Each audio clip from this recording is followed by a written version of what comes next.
Okay, thanks everybody and welcome along. Quite historic April meeting for 2020. We're still missing Kerry de Grassi there with link problems, but we shall get started.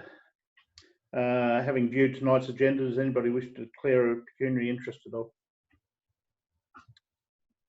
No, silence is duly noted. 4.0 is confirmation of the minutes of the 17th of March 2020. A mover and seconder, please. Councillor de Williams and Councillor Reynolds. Does anybody wish to speak to those minutes at all? If not, by show of hands, we will take a vote. All those in favour? Passed unanimously. Thank you. 4.1 is confirmation of the Special Council minutes from the 31st of March 2020. A mover and seconder, thank you. Councillor Gala and Councillor Nichols. Does anybody wish to speak to those minutes at all? All clear. I shall put that vote by show of hands. All those in favour? Thank you. Passed unanimously. Mayor's report 5.0. Once again, a mover and seconder. Thank you. Councillor Jackson and Councillor Reid, thank you. And there was a question that Deborah put forward regarding my meeting with Prue and Mel Gray at DPAC. Unfortunately, that wasn't really on social programs. They gave us some assistance as a backdoor through to growth to get some changes made on the flexibility of the budget for the new position with Business Tas to run alongside Andrew. So Prue and Mel made that happen for us. And the meeting with Colony 47 was more along the lines of the secured funding we have for Marinda with the Jobs Hub and where that might go and how that needs to develop. Now we've got new funding. They've given us the funding, but they haven't said exactly how that 300,000 is split up. We believe that we've got 230 of it, or the hub has 230 roughly of it, and I think it's 70 is going towards the Connect bus still continuing in our region. But Danny Sutton was going to work that out with Mel Gray as that progressed. We haven't had any discussions at this stage with Colony 47 as to the requirements of this region. Danny said as that become apparent, because Colony 47 and TASCOS are both at the forefront of collecting data and supplying that data through to DPAC. So they'll talk to us as that becomes more relevant over the next few weeks. I did have a phone call late this afternoon that I haven't recalled from Craig, Down and Jess, I think, the Salvation Army people at Carlton. And I'll talk to them in the morning. I haven't spoken to them yet, but they hadn't struck a huge lift yet from the message he left, but just wanted to talk about some of the needs that the community might need.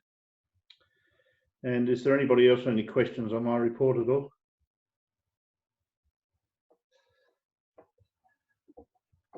Melinda, can you unmute Melinda, please? Right.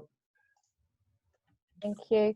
Just further to that previous point, I've included some comments in my email response, which is along similar lines, but in the neighbourhood house space and in other organisations, there's starting to be a shift in community needs, and that's being monitored, as you said, actively through TASCOS as well.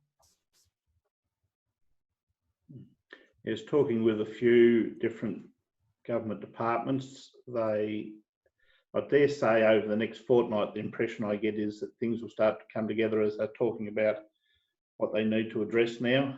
Up until now, it's been fairly ad hoc, but they are starting to understand a better picture of the various communities' needs. But they haven't sort of talked much more than just generalisations like that at this stage. The consistent ones coming through are food security or food access, online access, and concerns about schooling at the moment, and then longer term, obviously, employment. But once term 2 starts, some of that uncertainty will reduce. Correct. Any other questions, Bill? Vlad. Just one moment, Vlad, until Robert turns you back off there or turns you on. Yep. Fire away, mate. Thanks. Just in relation to your meeting with Colony 47, was that pretty much the same sort of agenda or more to do with housing?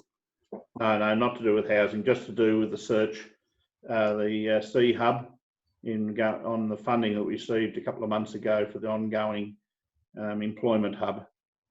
I see. Okay. Because they are the auspicing body for that grant on behalf of this region. Yep. Okay. All right. Thank you. If there's no other questions, I'll put the motion for my report to be accepted. All those in favour by show of hands, please. Thank you. Passed unanimous. There are no supplementary items. Nope. No council workshop. 8.0 is departmental reports. A mover and seconder, thank you. Councillor Nichols and Councillor Jackson, thank you. And Robert, you've got some answers to a couple of questions there. Do you want to run through those for us, please? Right. I'll start with Councillor Nichols' questions on my report, to do with the meeting I had with the Heritage Consultant regarding the carriage shed.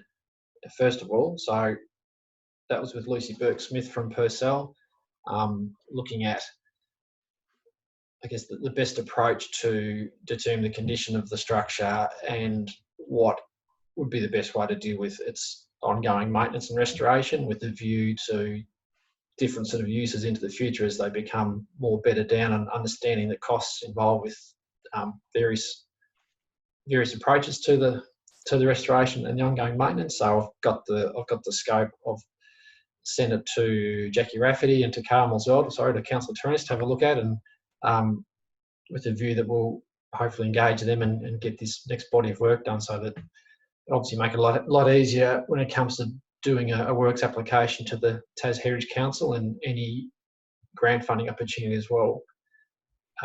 Having that body of work by the right sort of experts will certainly help, and Councillor Terence has steered me in the direction of a CD that we should have here at Council from some earlier archaeological work as well. So hopefully that can also go into the pot. The other question that Councillor Nichols had on my report, and I've had a similar one, I think, from Councillor De Williams, was around the meeting I had with the sort of Eastern Growth Corridor. I think it was with the Mayor and Russell and I, just when this COVID-19 issue started. It was sort of status quo. It was the proponent for a particular vision, who unfortunately doesn't have any control of the properties in question, and there was a meeting with him and his sort of urban design guru from the mainland, and we just discussed the same sort of issues we've always discussed, but put it pretty bluntly to them that they need to get some key things sorted out if we're going to get anywhere with this, which is obviously that all the owners agree to this particular approach and the timing, but also probably the equally big issue is that until the government sorts out a review of the Southern Tassie land use strategy, that it's just not going to be able to be considered at all, because it's obviously outside that urban growth boundary, as we know.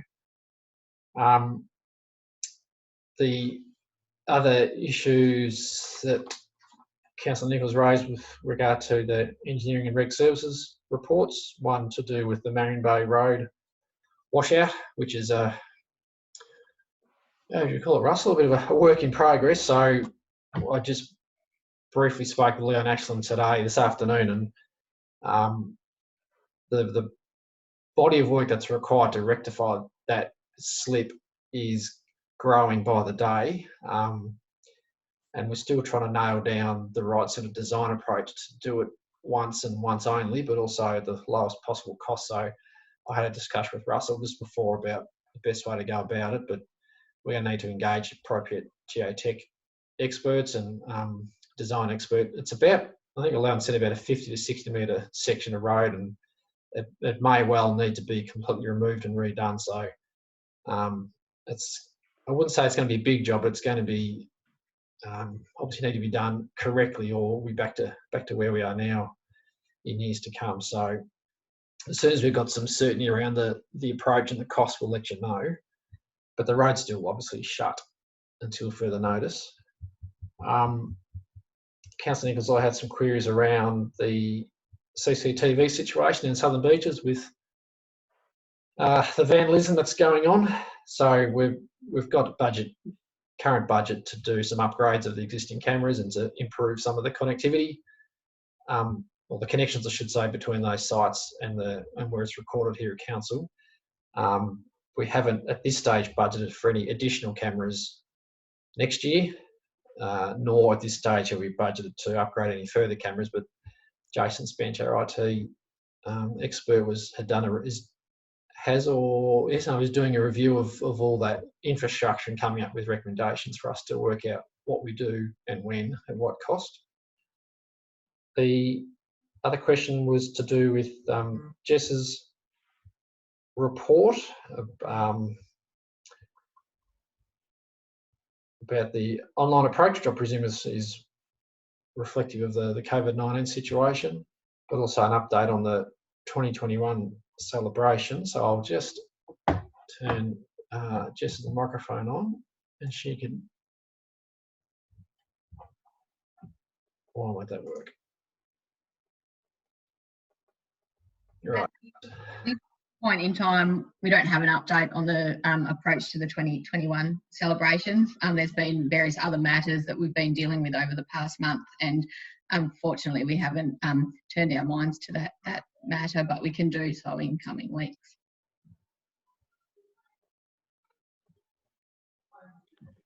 Yes, we had collated the information from the last meeting and tidied that up though, so we are prepared for as soon as we can have a meeting, I believe. Yes, so we've received the information from the groups, but we haven't given any thought to setting up meetings such as this with the working group, but I can certainly raise that with Jackie and we can work towards how we approach that.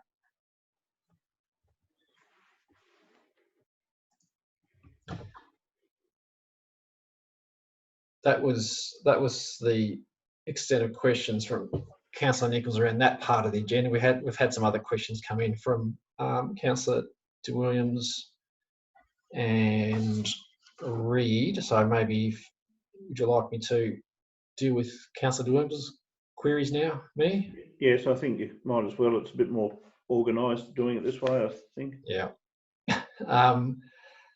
So with regard to my section of the report, query again the Tas Water meeting, because early on in the piece I'm talking about that this may have a big effect on the claiming of dividends by councils, not only if there's any remaining this financial year that hadn't yet been invoiced or received, but also next financial year. I haven't had any further confirmation one way or the other. As far as the budget goes for next year, at this stage I'm factoring in that we won't be getting any dividends, but I'm going to chase the CEO and get obviously confirmation, as every council is going to be very interested if they're going to get those dividends or not, but I'll be very surprised if any council does. Yeah, the query on the bypass meeting, which I presume is just the same issue as I raised before about the response to Councillor Nichols. Russell, there's a query around the waste recovery audit, so I'll just find you. Where have you gone? And unmute you. Right, you should be right now. Okay, so the department's appointed independent accounting firm to do that. I have had probably 4 rounds with them in terms of both discussions and further information. And at this stage, we just await the report. But the department will clear the report before we get to see it. And then, similar to a normal audit, we get to make a management comment, which they may or may not take any notice of. Right.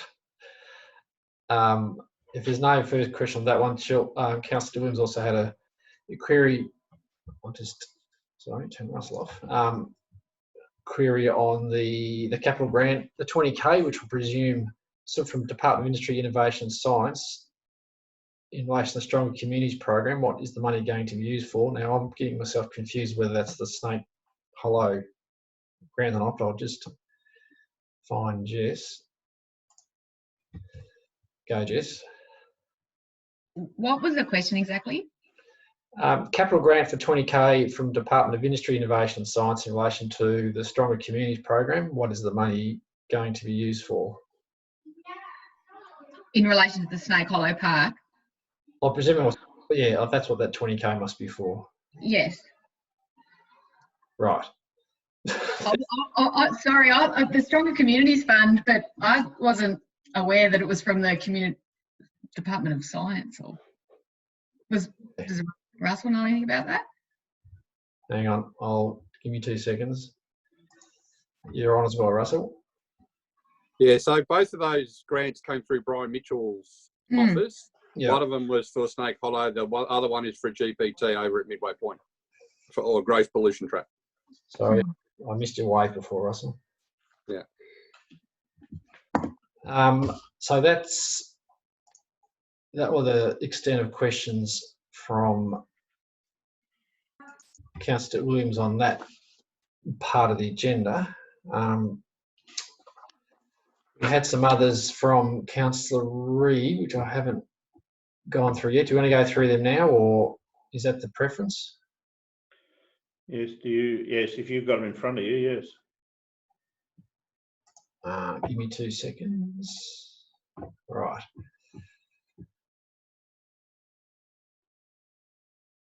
Okay. The first one is to do with my report, a nice opening question, the COVID-19 impact on staff. Goodness me, I'll go on with other questions which follow from Councillor Reid. How does Council's business continuity plan support Sorell's COVID-19 response or not? What risks are emerging, escalating, or what process are we using to navigate them? How does Sorell compare with, or how can Sorell tap into the best of the proactive engagement strategies used by the councils? Local actions that complement and leverage what the state and federal government service providers are doing, things that keep local people engaged from their homes and while exercising, feeling connected, and contributing to long-term community benefits that can carry on after crises have passed. And then a separate question around the rail shed.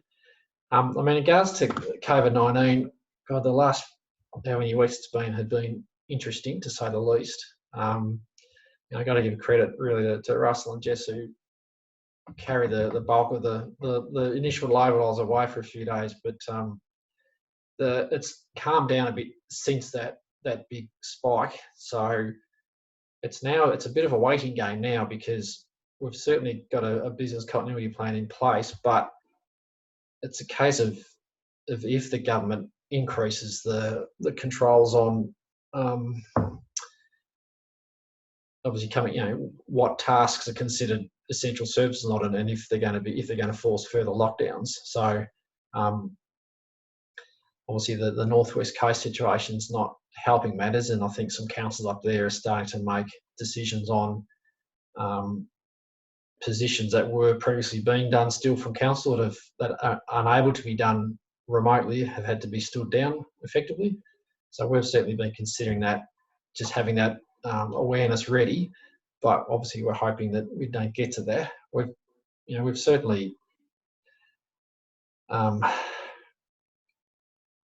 progressively gone through all our staffing arrangements and worked out which staff can work from home, and they've been instructed to do so. There's a very small number of staff in the office. It's really just myself, Darren Carter and Scott Nicol, and the rest. There's a few customer service staff left who can't work from home, but everybody else is off-site.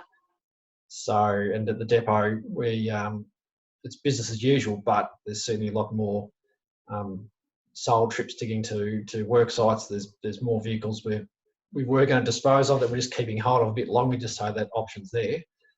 But it's really just a bit of a waiting game. We're just from what we thought was going to happen a couple of weeks ago, thankfully it's calmed down a bit, but we're just waiting to see, really. The query around what we're doing and what other councils are doing as well, I don't think it's a one size fits all. Obviously, there are certain, the council's capacity and size is having an impact on what they can and can't do. But the likes of what Stacey's keeping tabs on, the mayor, Jess, and others, we're trying to not get too ahead of ourselves. I guess is just in a sense waiting for the community to come to us with their needs. But there's certainly good networks in place where it's not myself but other staff are keeping tabs on what other organisations are doing and what the needs may be, and just considering what actions we take or don't take. But it's a big unknown, isn't it? I mean, I don't think the ramifications of this are going to be properly understood till much later, even if potentially the restrictions turn off sooner than what they may be. So, Robert, can you turn Melinda on? I think she had a question there. Oh, sorry. I might say, Melinda, too, that in the last couple of days I've dealt with probably 18 to 20 staff, and morale and their enthusiasm, both ones that are working from home plus the ones here in the office, has been just absolutely fantastic. That's fantastic. Terrific. All I was going to say, thank you very much, Robert. All I was going to say is that point about proactive engagement is really picking up on some questions from community, or some vibe in part of the community, seeing what's happening in other councils. It's an issue that we get all the time, but in this particular instance, it's people being aware of what's happening in other communities and then looking to, well, what are we doing, sort of question. So I guess it's balancing everything with those heightened expectations because of the attention that's being paid to all of this. I guess we saw quite a few of the larger councillors jump in boots and all and make a lot of comments probably a little bit too early. We've seen them pull back a bit lately, I think it'd be fair to say, Robert, and take the collective role of where the government expect us to be and where Legat is suggesting that we need to be, with a lot more collated information. So I think we've seen that slow up and steady up, and a lot more information absorbed before comments are made at this stage.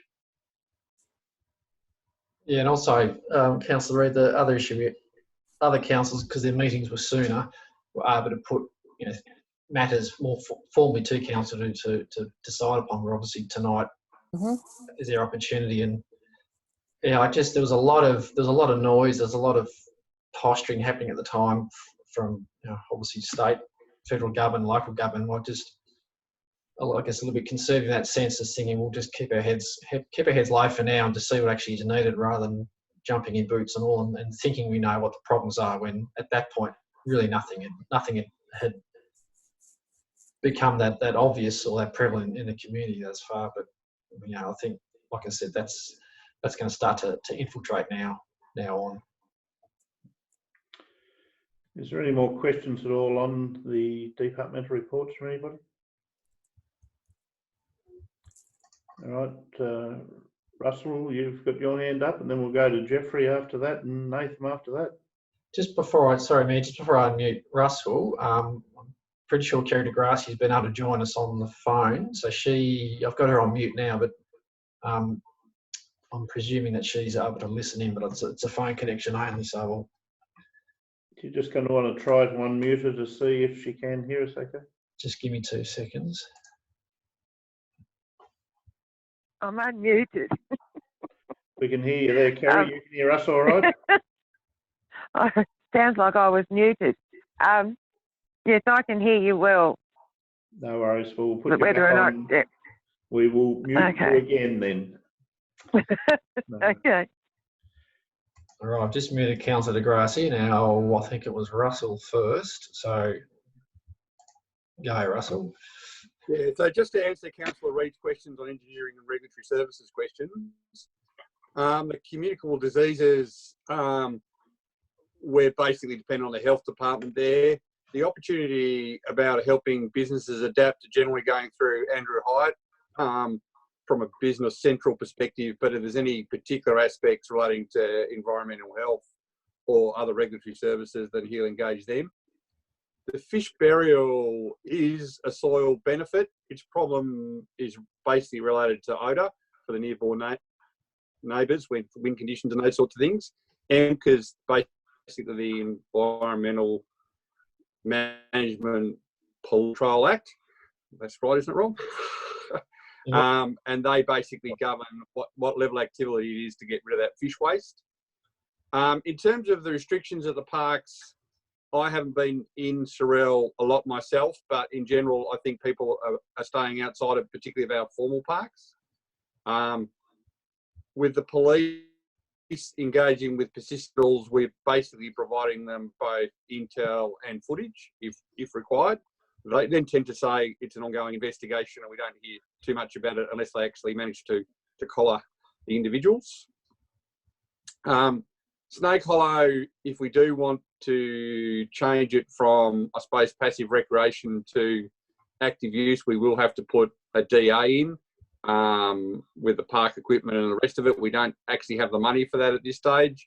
So that's probably going to be a two-part process.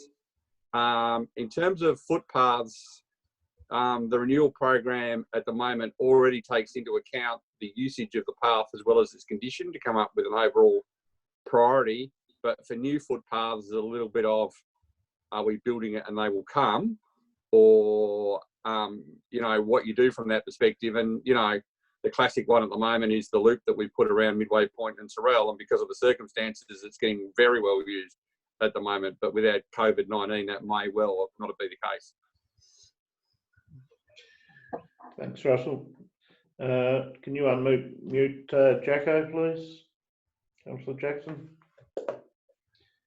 Right. I've got a few questions, so I don't know if you want me to rattle off the questions first or go through them one by one. One by one will do. Okay, so it's more of an observation, but as per 7.0, a lot of people, obviously they're a generic report, but they've got attended councillor workshops. Just thinking for the minutes going forward, we probably need to take the workshop out because we didn't have one last month. So with shared services, obviously it was a concern for councillors at the start of the year when we're talking about budgets. So I just want to know who's cancelled it with Tasman and who's terminated that. I guess what the plan is going forward for next year and for the budget views. Yeah, I can answer that, Councillor Jackson. So it's a totally different kettle of fish now, the common service approach, what we're doing to what we were doing. The remaining service we were providing Tasman was IT support. We had a current agreement of sorts until the end of this financial year, and we were starting to talk to them about if they wanted to continue or not. Our preference was that we didn't continue, but before we had that discussion, they advised us that they were wanting to terminate and go their own way. So that happened. And with Glamorgan Spring Bay as well, we'll shortly, hopefully tomorrow, having a discussion with their acting general manager around the fact that we don't have a current agreement with them. It lapsed, the prior one. We'd started to talk about their last appointed general manager, but he departed fairly rapidly. So my view with regard to GSB and IT is that it's not something we'll be continuing with. We only have one IT person now, which is Jason, as you know, and we've set up a support arrangement with a private firm who do a lot of backup for us and a lot of strategic overview for us. And they have started to do work for Glamorgan Spring Bay. So I've already emailed 3 GMs now in as many weeks that we want to terminate our service, and they're ready to go to take it on if they want to use them or whoever they want to use. So yeah, it's obviously had an effect on our revenue. We were ticking around, from memory, over $300,000 we were getting from that, but the result of that excuse me, that amalgamation process, or the merger process we went through a couple of years ago, has had quite a significant effect on our operations, and they were certainly driven more so by me. I'd looking after Sorell's interests first and foremost, and given the activity levels here, it was having a, you know, I couldn't see it was an appropriate long-term approach to our staff to keep driving the way it was and to try and spread them as thinly as what we were. And I know that for a fact that a number of staff, it was a reason why they went elsewhere to other councils to work. It was a lot easier than trying to run two councils and running two, operations remotely. So, and I guess once Tasman took the view that they wanted to go their own way, part of my rationale was, well, they have a view that they're better off to do their own thing. Well, then they can do their own thing. So we also had, like I said, our own interests at heart, because we're going our development activity levels and all associated tasks with that are just still escalating from even what it was 2 years ago. So I'm quite comfortable with what I've done, and I can tell it's certainly a different attitude around the office now by the fact that we're not doing those common services for other councils, and it significantly reduces our risk exposure on a number of fronts. You got another question, Jeffrey? Yeah, it's in relation to the recent floodings that we've had. Have we had residents from the Dodgers Ferry area and Carlton Beach areas contact council in regards to repatriation for driveways and things like that, and come at us for costings and bits and pieces? Yeah, we have, Councillor Jackson. So we've had, the number of inquiries that came through sort of during and after that rain event was significant, and our stormwater crew sort of worked through them progressively. There was a fair few hours done outside of normal work hours to try and get these things sorted. But in the first instance, just doing inspections of all these issues and then trying to work out the right approach as to what should get done first. A number of people were pretty good to deal with, but a number of people were pretty average as well, the way they dealt with our staff, which is pretty disappointing. But following on from that, yes, we have had a number of direct inquiries to council for effectively reimbursement of various costs of people. So it's never a straightforward process, because we've got to balance up what our insurers, what their view is on the matter, what our legal advisors are as well. It's not easy, because more often than not, it's not a failure of the stormwater system by virtue of our maintenance or lack of maintenance. It's often that the stormwater infrastructure has been maintained properly, but when there's been an extended dry period and a big rainfall, a lot of debris gets brought into it that wasn't there previously, which then causes the problem. So the question of blame becomes less black and white, and I just try and balance it up with a decent approach as to when we think it's appropriate to assist a ratepayer with some costs, and what sort of acknowledgement we give formally as well in terms of a liability side of things. But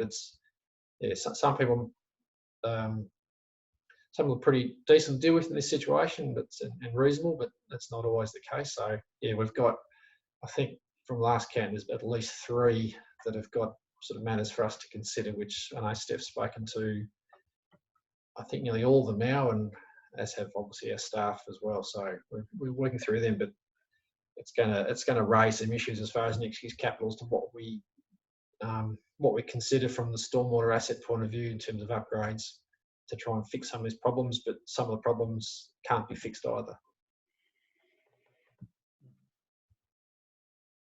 The question, Councillor Jackson? Yeah, this one's more just a note on page 9, 8.2, where council waive fees. It looks like we've had a couple that we've waived where people just made some amendments to some DAs they've put in the past. And the wording's got not-for-profits, and I wouldn't imagine these two are around not-for-profits. So I don't know if there's another part of wording council can use in the agenda next to that. Yeah, Councillor Jackson, that's I guess an old part of not an old part, but it's a prior part of the agenda that we've used, and these aren't not-for-profit situations. It's principally where we've made we've made errors that I've made the decision to waive fees if applications have had to be re-advertised, or if conditions. I mean, the second one that's with Browners Road was the result of an engineering condition for a fairly basic subdivision, but by virtue of the condition, it required the applicant to go through an amendment process. So I took the liberty of applying some practicality of that, and thought it was appropriate in the circumstances not to charge those fees. But it's, each time this happens, it's a reminder that we need to make sure our processes are pretty tight, because it's not a great outcome, and we've got to waive fees by virtue of practices that are avoidable in the first instance. All right. Councillor Reynolds, you had some questions. Are you unmute? Councillor Reynolds. Had Councillor Jackson finished his questions? He's had through. Just see you had your hand up there. Yeah, beautiful. Most of mine have been covered now, but the page 25, bus stop adjacent to Nash Street, proposed by Department of State Growth. Is that an appropriate spot for a bus stop, considering you have cars going around, other cars turning off? I might just get Russell to answer that, because it's a bit interesting one, in that I think advice that council had given prior wasn't listened to that well, and then it has caused some dramas. I'll just turn Russell on. Go, Russell. Yes. So, Councillor Reynolds, I suppose they want one on the left-hand side coming into town, sort of around where that artificial grass is there on the nature strip there, around in front of that house there. Now, I presume that's community pressure on the Department of State Growth, and obviously it is at this stage their road, but they only own the running strip. We own the bit, I suppose, that's between the running strip and the gutter. So we'll have to have a look at that with them. Okay. Thank you. Any other questions? It was mainly based around the COVID-19 with the community and what feedback we've received, or if there's been any request for any extra services by council, but you pretty much covered most of that before.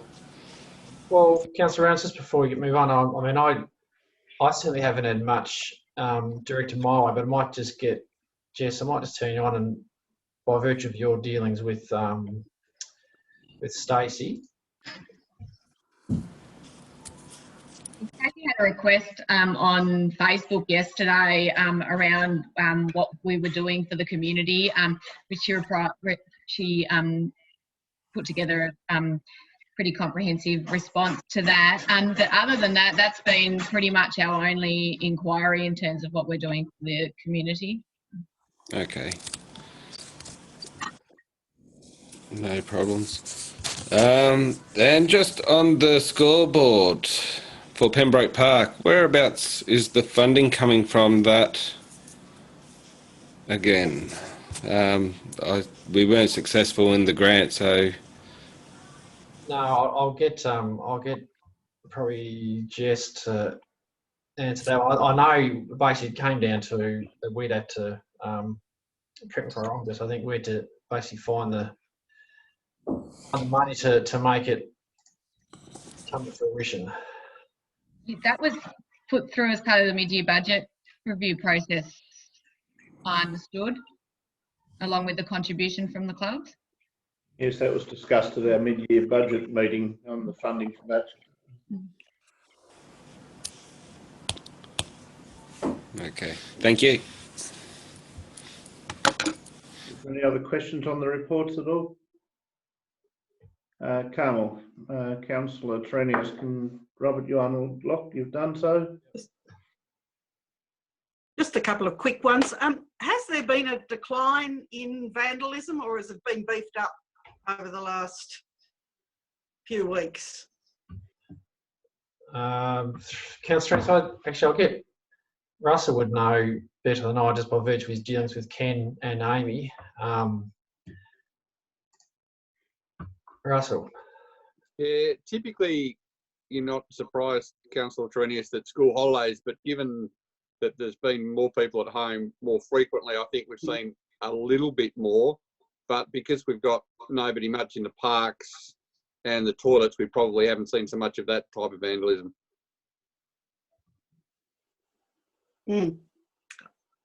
I thought it might be in the decline a little bit, but perhaps targeted, other areas targeted. Just a quick one too. Could you elaborate on the works, the Vulnerable Road Users grant, and the works at Western Hill Road, and mainly the walkway through the car park at Woolworths? Yeah. Or investigate walkway through. Yeah. So I've had a couple of meetings with Rhonda Hall there at Woolies.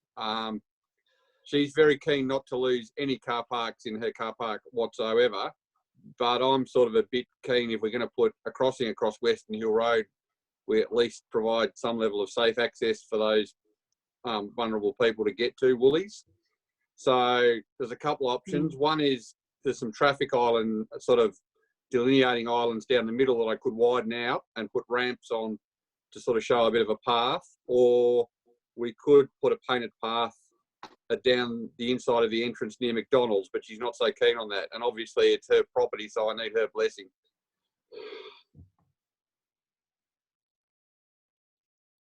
Thank you. Yes, I'm aware over the years there have been a lot of discussions over land in that car park area, and they've never really gone anywhere. Oops, sorry, Russell, I've turned you off. Oh, sorry. Go. He has a bit of a view that, Coles don't do much for the vulnerable road users, and East Lands don't as well, so why should she? But I've been trying to convince her that it's in the community's best interest to at least sort of go halfway with us. Thanks, Russell.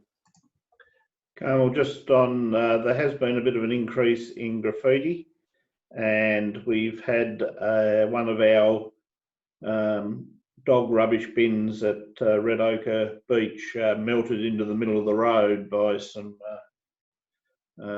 local vandals. So there has been a couple of different ones about. Just thought, Mayor. Probably the same ones aboard. Yes. Mayor, I was thinking we might just give Councillor Grass the benefit. If you've got any questions, obviously we can't see her, to see if she's been waving madly at us or not. I'll just turn the microphone on. I'm unmuted. I'm just sort of going through everything. I mean, people have answered a lot that I was looking at, and then I had to catch up as to where we were. But no, I'm just listening in and trying to catch up. So I'm fine at the moment. Thanks, Gary. I'll speak up or do something when I need to. Thank you. If there's no other questions on the department, hello, we've got Councillor Nichols. just waving both hands. That must be important. Yes, you can be excused. No, not ready for a bathroom break just yet. On the burnt bin, can that be replaced at some point, please, Russell? Sorry, Russell's not turned on, but he's nodding with a thumbs up. That's a yes. Ah, excellent. Thank you. I shall put the motion for 8.0 departmental reports. All those in favour by show of hand. Passed unanimously. We have no petitions at this point.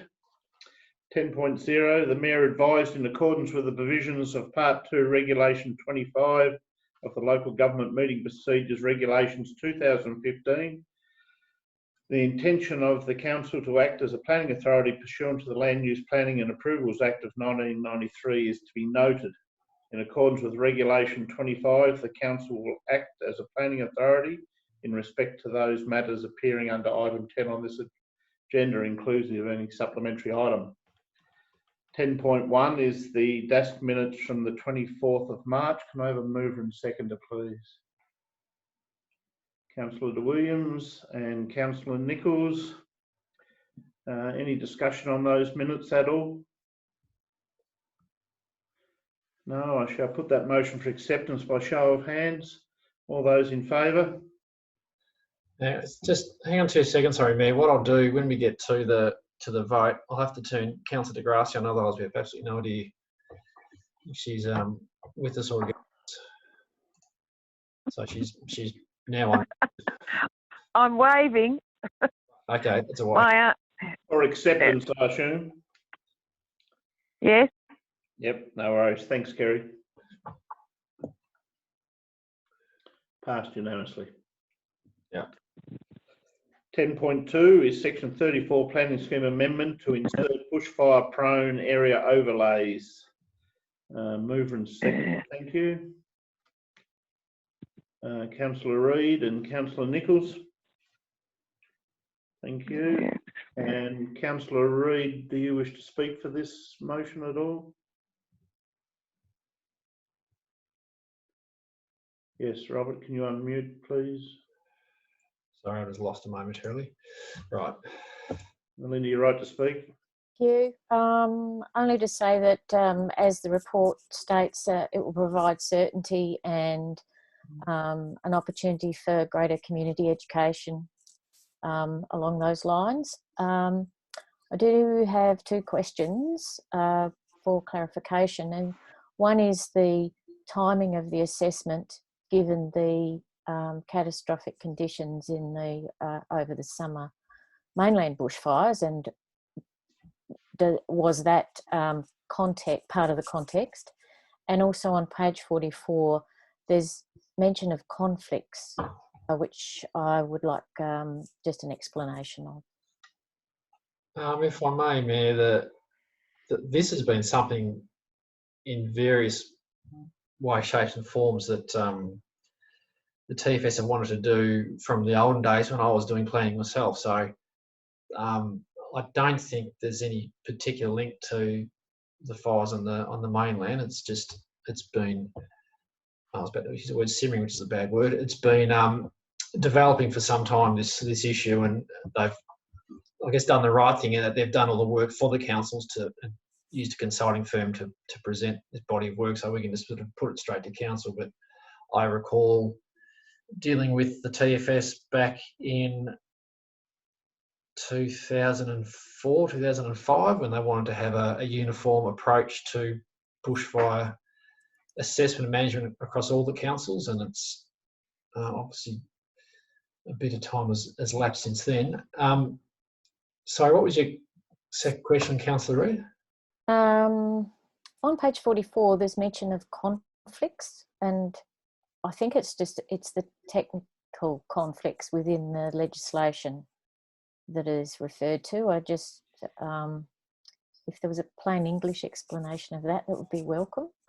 Yeah, through you, Mayor, it's a requirement of the planning legislation that any amendment to a planning scheme has to go through a certain, it's almost like a checklist approach of considerations against the planning scheme. So it's conflict in the sense of, does the amendment create a control or a requirement that actually conflicts with other parts of the planning scheme or an inherent role in the planning scheme? So it's just more of a check and balance to make sure we sort of don't try and fix one thing on one hand and then create issues with another part of the scheme somewhere else. Thank you.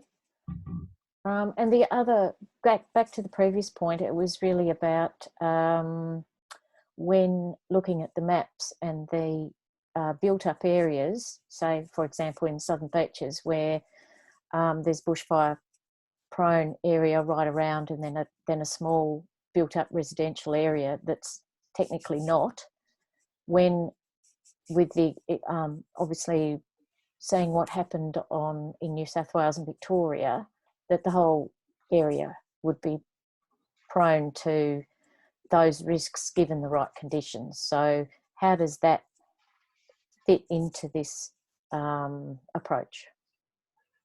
Yeah, through me. I mean, I can't really talk to the science or otherwise as to how the TFS come up with where the overlay boundaries sort of start and stop.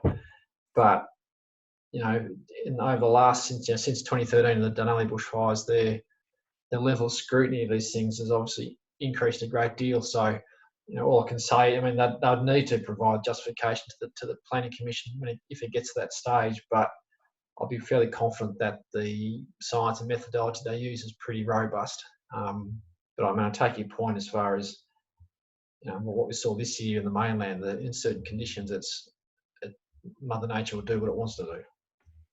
Absolutely. Thank you, and I'll invite anybody else who wants to make comment on this. Councillor Terenius, and then we'll go to Councillor Nichols and Jackson. Just look, I'll relate to, my question to Lewisham Scenic Drive. Most of the top, all that Lewisham Scenic Drive is bushfire prone. Is there any onus on parks and any of the departments that are responsible for the foreshore and the scrub, the the overgrown scrub, which is highly inflammable? Is there any onus on them to actually do anything, seeing that these areas are bushfire prone? Yeah, through me, it's a perennial question we get during fire abatement time. Is people, obviously we're issuing abatement notices on private properties, but a lot of people will point to the foreshore or to another area and say, what about parks or Crown that own this land? And our approach is that we don't issue abatement notices on those statutory bodies. They've got their own risk assessment processes they go through, and they've got a lot more sophisticated fire modelling tools than what we have. So I think through Darren Carter, we let them know when certain issues have arisen, but otherwise we direct those sort of inquiries. The person making those inquiries, we direct them we point them in the direction. I can't stop playing direction. We send them toward those agencies, and they make their own inquiries, and we'll go through their respective processes.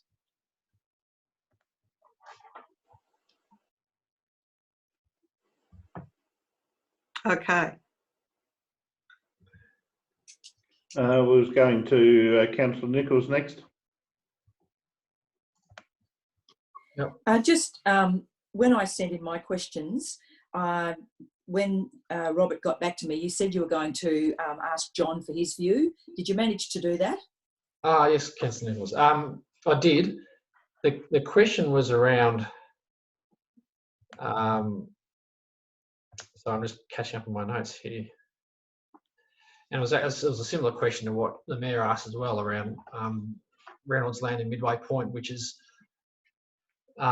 shown as obviously bushfire prone by virtue of the extent of grassland.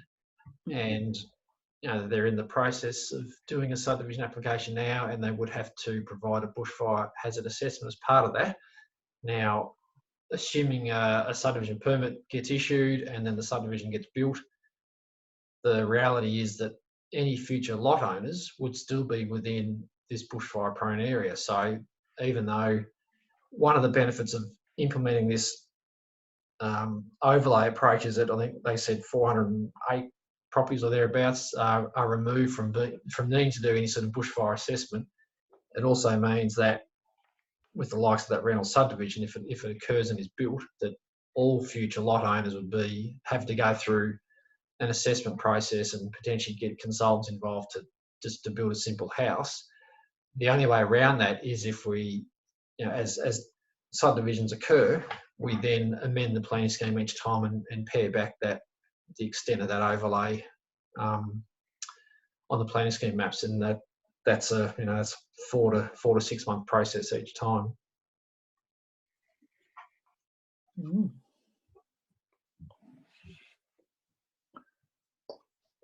Anything else, Councillor Nichols?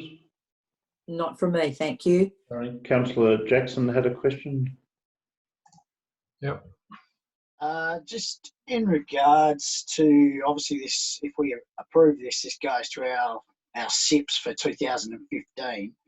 So the one that we've currently submitted to take it away from our interim planning scheme and become the Sorell planning scheme, does this automatically get added to that, or have we got plans to add it to our future Sorell planning scheme that we've got sitting with the TPC at the moment?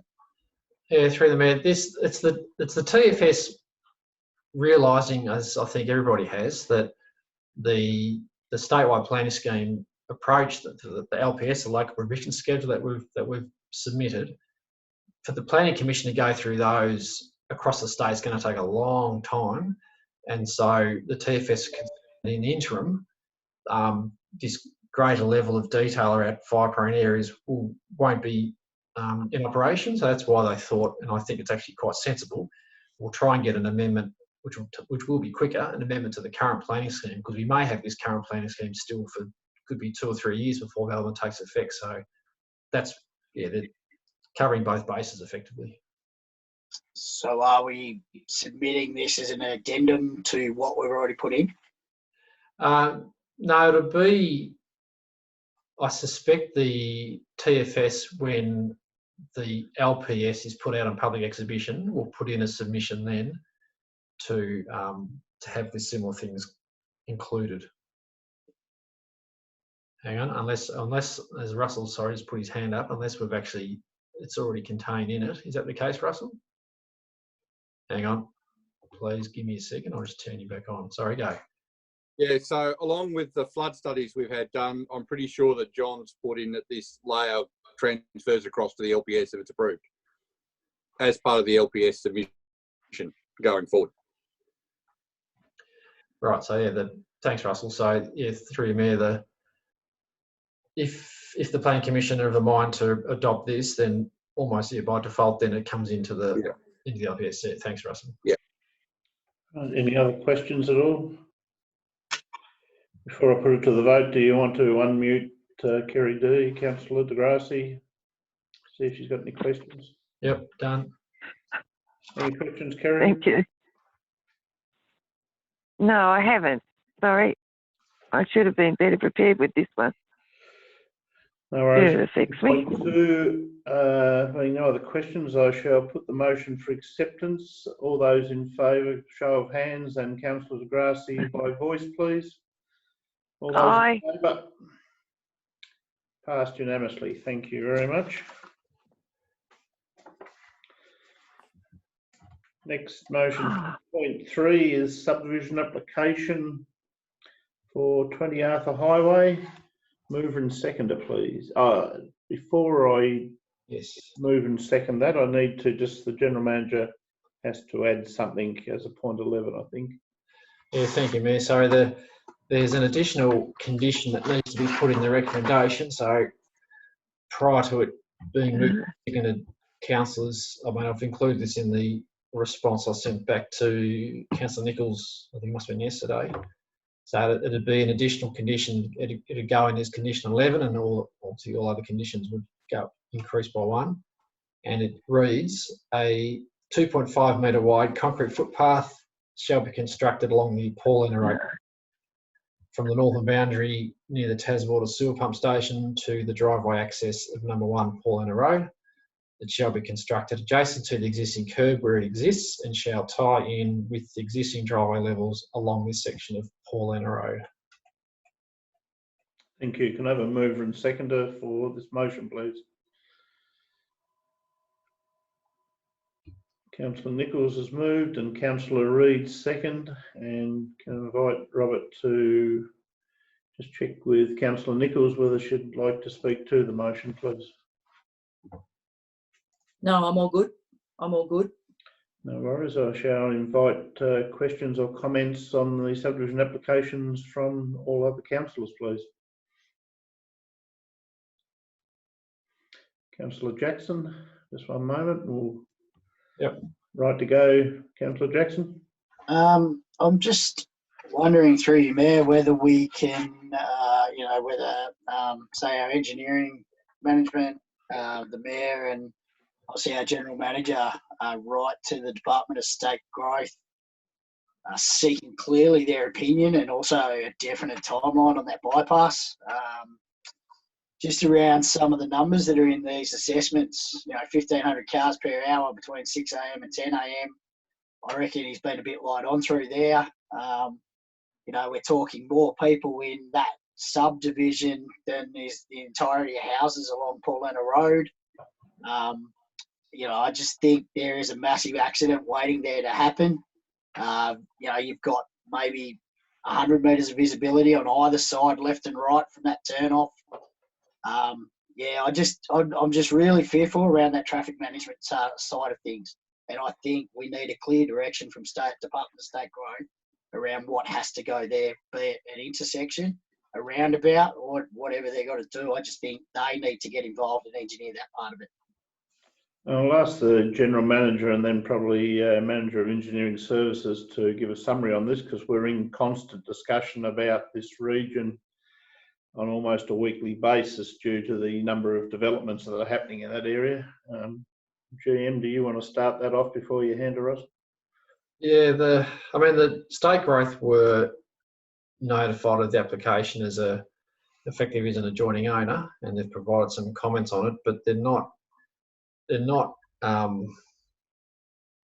what you consider sort of strong objections or support one or the other. That all they've said really is that, look, any works that are to occur in the current highway reservation need to go through them first for approval. So there need to be design drawings done and there's a separate associated process through them. But the biggest influencing factor on the road situation is obviously the commitment to the bypass and timing of the bypass, because I mean the traffic engineer for the applicant is the same traffic engineer that we're dealing with for 3 large sites, all in the same area, all impacting on that junction. And the most recent traffic engineering report is done, or traffic impact assessment report is done for a different parcel, but dealing with the same junction, is that the level of service for Paulina Road in particular will only work with the bypass and a roundabout. So it's obviously very important that we get absolute confirmation from State Growth that the bypass is happening, and from the point of view of who has to move first on the roundabout, and it may well be us, that we know when the bypass is going to happen, because it's obviously going to be quite a lead-in time for when these lots are constructed and when they're subsequently built on, as to when these traffic impacts are going to start filtering through. I'll just give Russell a chance to make any comments as well. Yeah, so Councillor Jackson, the department's been well informed about what's going on. I suppose their view is a bit tainted by the fact that when the bypass goes through, they don't intend to own that piece of road there. That'll come back to council, although we're pretty keen for them to obviously renew the bridge that goes across the Coles complex there before they hand it back to us. They've been very definitive that they're not making any contribution to any treatment that has to happen at Paulina. So that's a problem for both either council / the developers. And they put that in writing as well. And like the GM says, I think if it causes a problem, then council are going to have to bring forward that works. And as stated, I'm not sure that the contribution we're going to get from the developers isn't going to cover the full cost of that treatment either.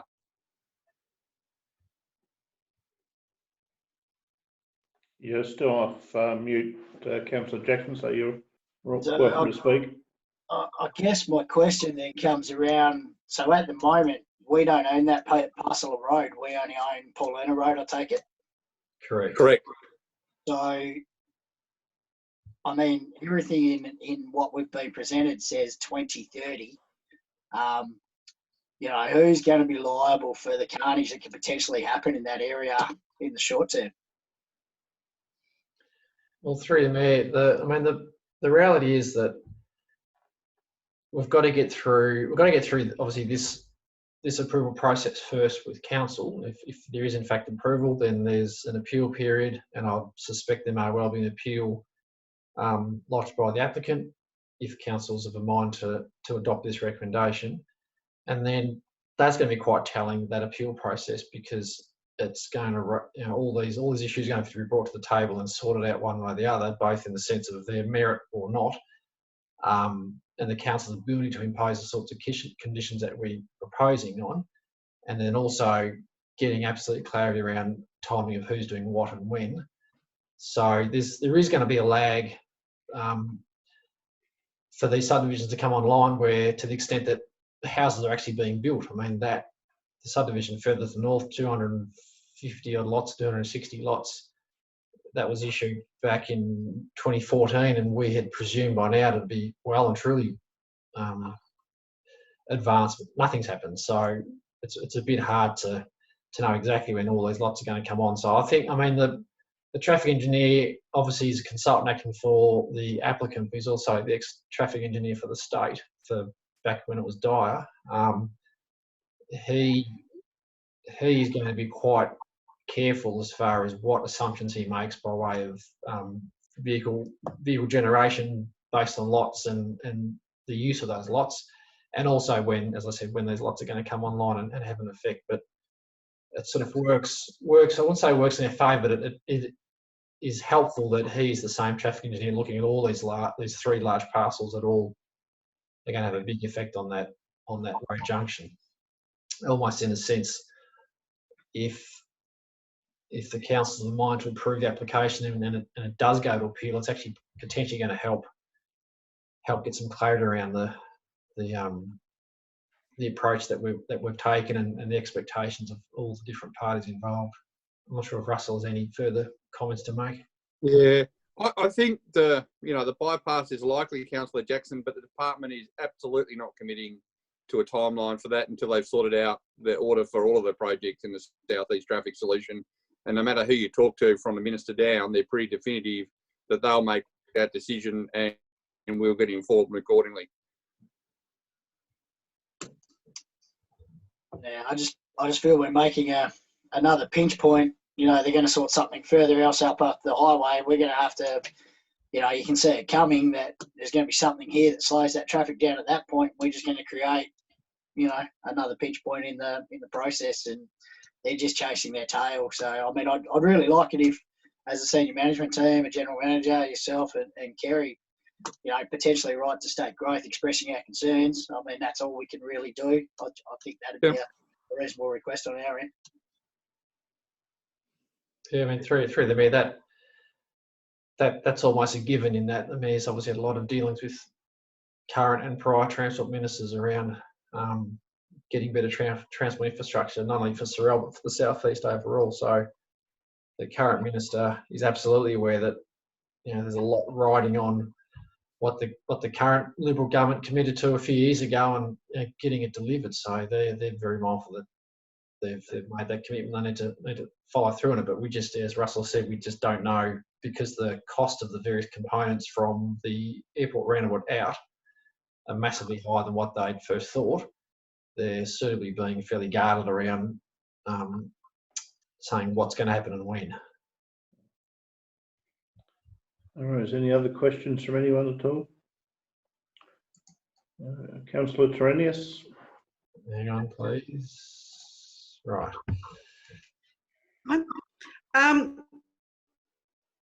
First of all, I'd just like to say I don't think I've ever seen so much negativity and concern in a subdivision report as I have done in this one, and it concerns me sort of all the way reading it. There were a number of concerns expressed by a number of departments, and just sort of trying to hide the concerns, but they were, as far as I was concerned,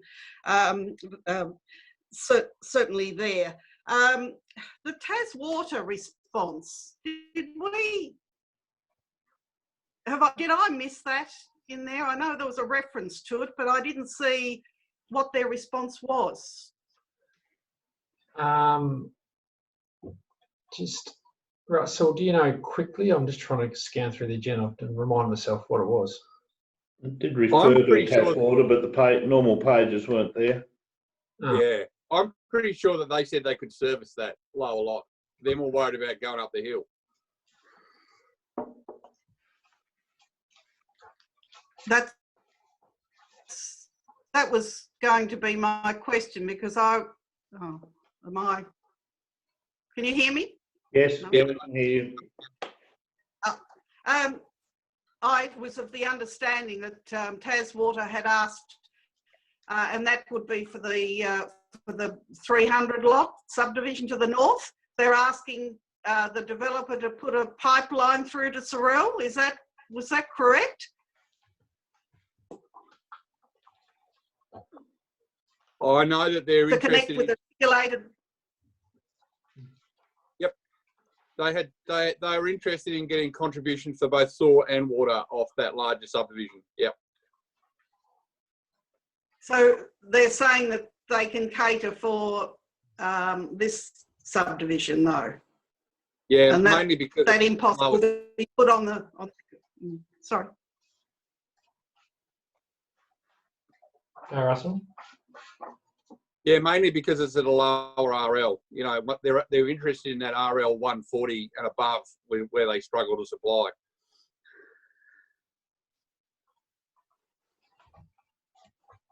Right.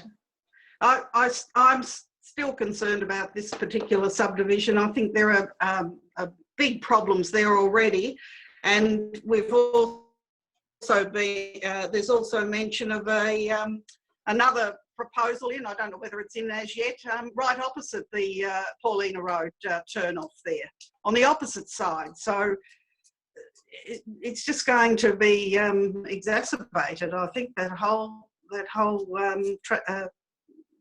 area there.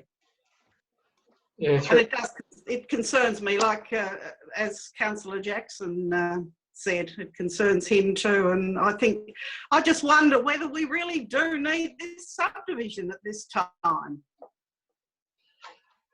Well, through me, so much. Sorry, the issue. I guess I'm looking forward to, in the event that council may resolve not to approve the subdivision, and what may then happen at a tribunal situation where we've got residential zone land and various experts engaged by the applicant to put in supportive reports as to why should happen, which, I mean, it's academic. You're not going to engage a consultant to write a report saying it shouldn't happen, so it's a moot point. But, in the event that the council officers, obviously they've expressed some concerns but have fundamentally recommended it be approved, if it's refused, then we would need to, if it ends up at a merits-based hearing, we need to engage our own separate consultants to support a refusal to the tribunal. And I think that it'd be a difficult ask in the circumstances, albeit the traffic issues aside. I just think, given the sort of how recent that rezoning was to start with, that land and the land of Curtin's now Lynch further north, for council to now, well, not so much now, but for council to then not support a subdivision that is consistent with the scheme and consistent with the zoning would be a bit of an issue for us at the tribunal. Robert, in regards to some of the questions raised,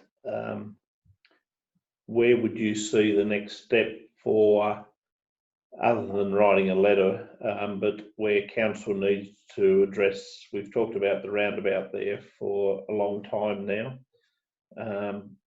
where we need to go over the next couple of years before either the developments start to gather momentum. Yeah, it's tricky, man, because it's a real chicken egg scenario where, to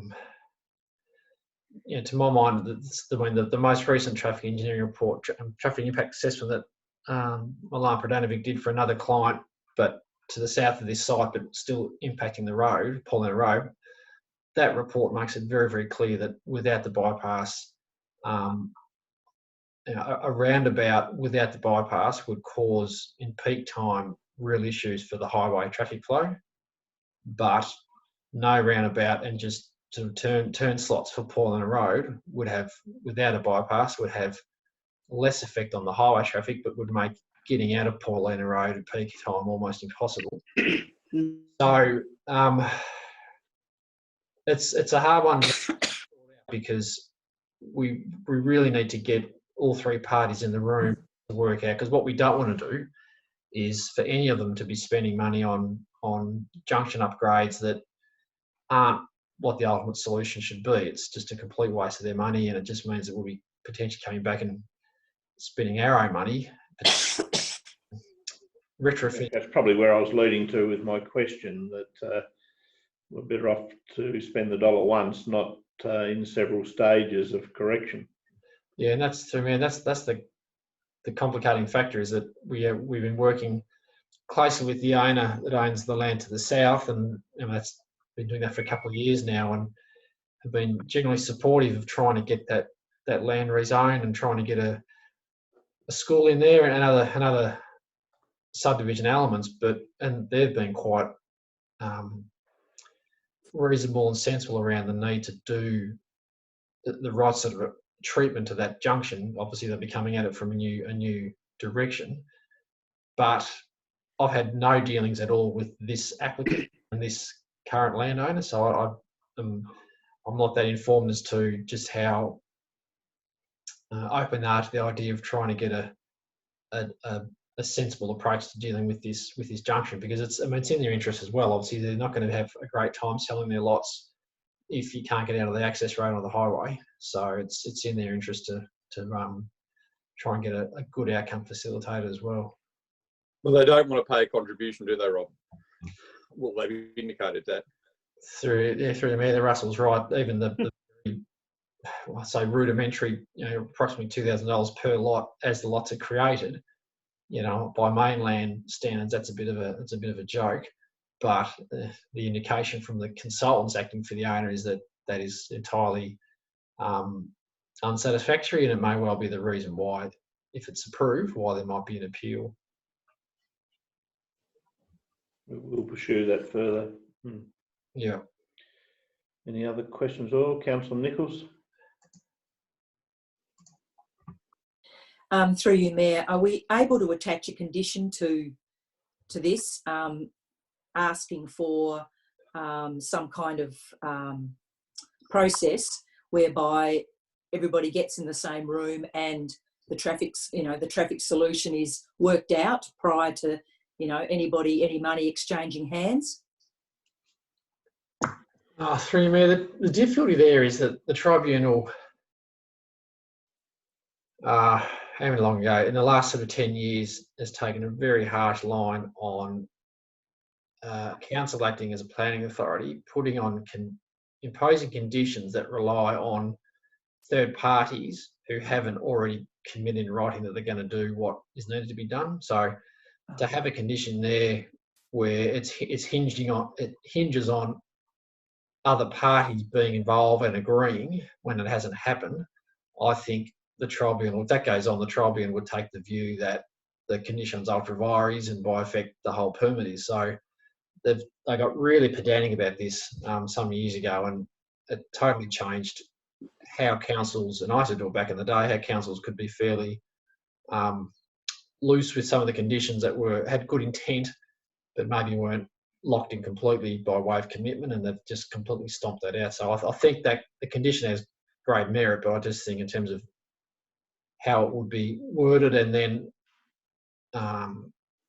acted upon, I don't think it's going to work at all. Okay, thank you. Councillor Jackson.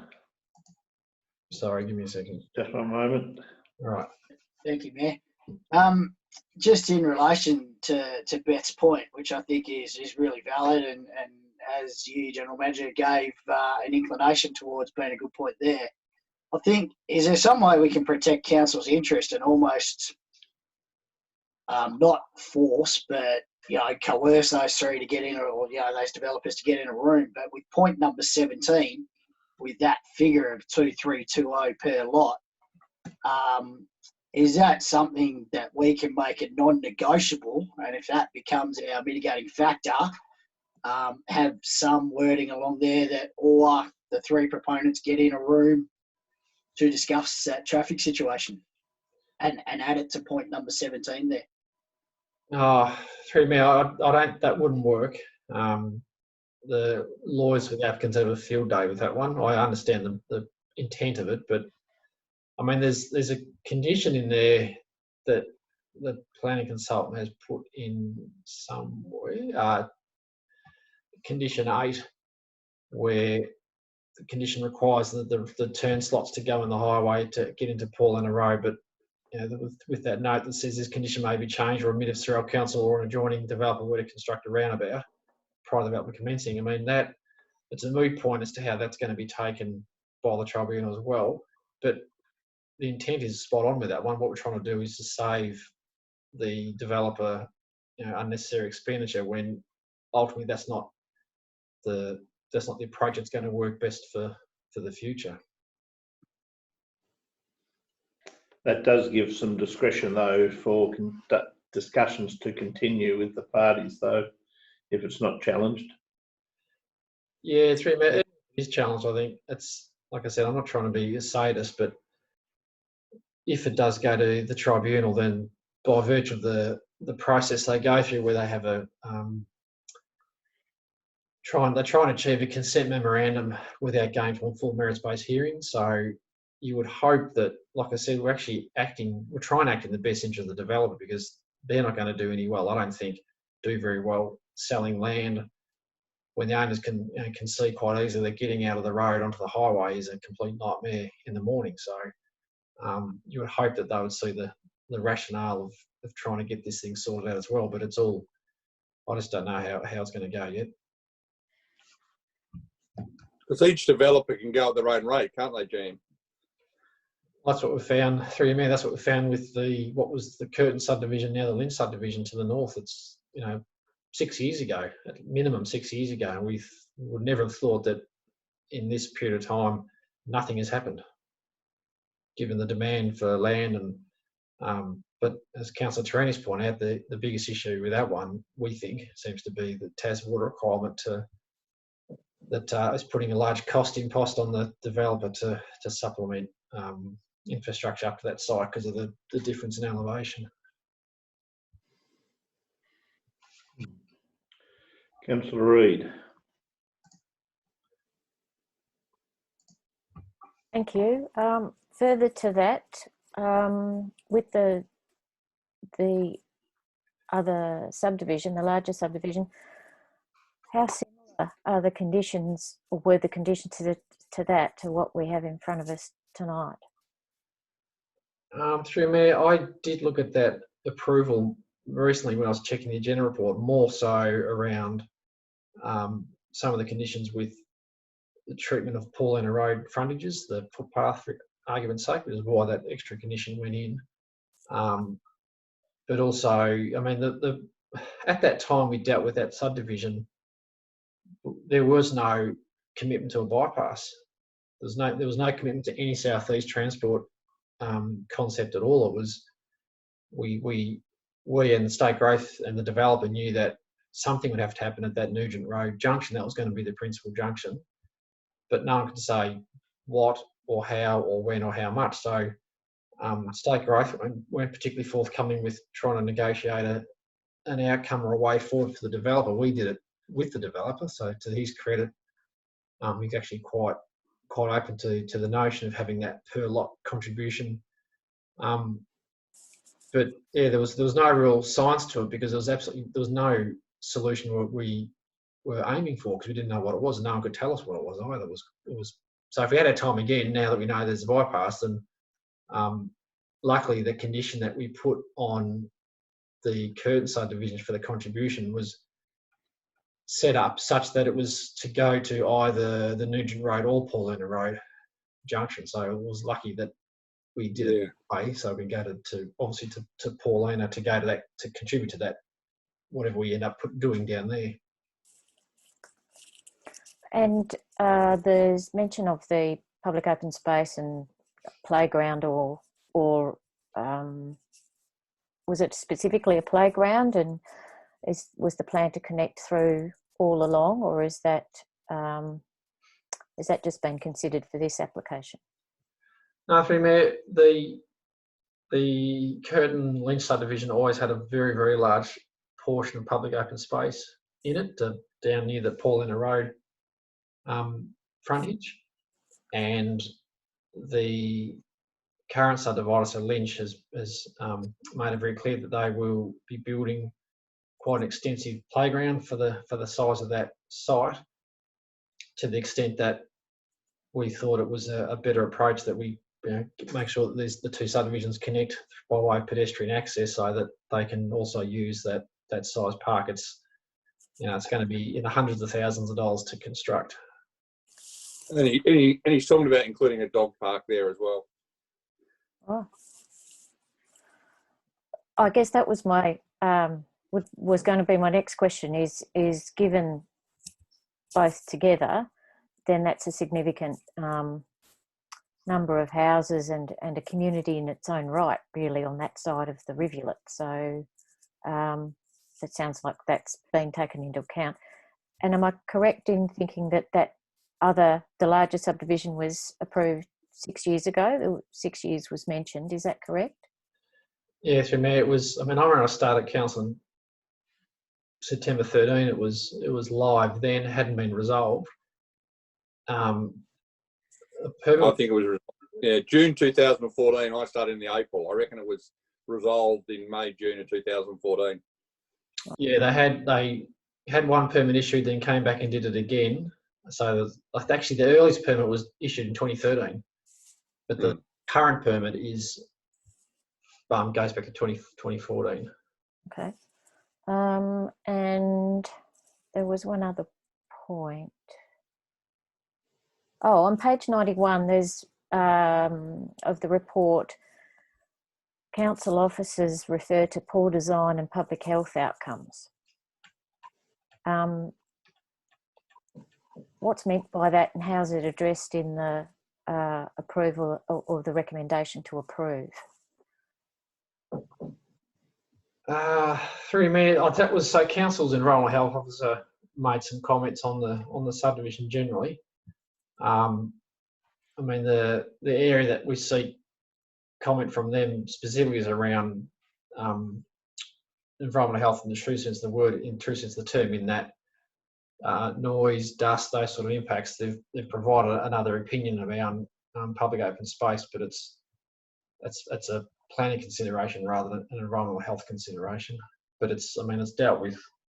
The planning consultant who did this assessment was very mindful of that, and I think actually, Russell, with the earlier versions of this proposal, there may not have been that pedestrian connection through to the Lynch subdivision. No, there wasn't. Correct. No, there wasn't. From look out, I think Russell's neighbour's 5G's killed his connection. Yeah. Come back to Russell in a sec then. Councillor Reynolds, did you have a question there? Can't quite tell. Right. Got me? So I also had concerns about the intersection, like Councillor Jackson and Councillor Terenius had as well. I was a bit concerned about conditions, whether we could have condition 8 and 17 in there, but I'm hoping that condition 8 might be a trigger for them to work with the other developers to try and get a roundabout in place with 17. Yeah, but something needs to be done with that intersection, and hopefully a roundabout could be the outcome. Thank you. Councillor Jackson, you had another question? And then Councillor Terenius. Give me a second, I've got to turn. Right, Councillor Jackson.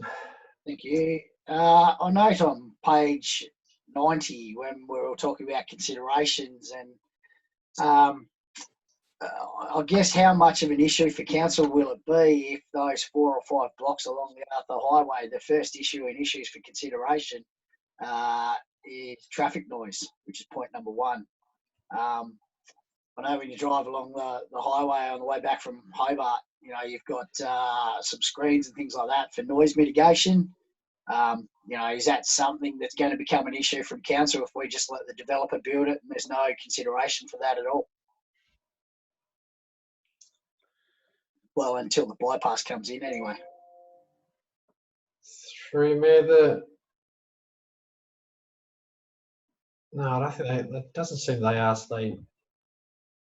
doesn't seem that a traffic noise assessment was done. Certainly the EHO thought it was warranted. I think by virtue of it being a 60-kilometre-hour road, albeit a highway, I think the general view is that at that speed, noise mitigation isn't required. I know it's a different story on 110 km/h 4-lane highway. It's a different kettle of fish, but it's not normal that for a subdivision in a 60 zone you would have noise attenuation.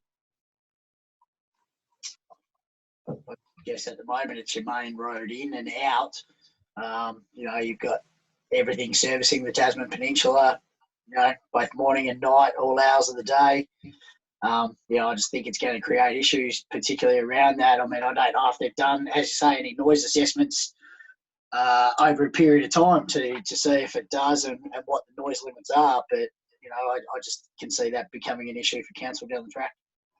I think it'd be hard to argue when you've got 5 or 6 houses already there on that side of the road as well as the other side of the road when there's been no level of complaint from them. So once again, that would be something officers would deal with. Councillor Trennis, you had a question? Right. I just want to make a comment that, look, this isn't going to be an easy solution to the traffic on that corner. And we've mentioned of a roundabout. I don't think that's the right solution either.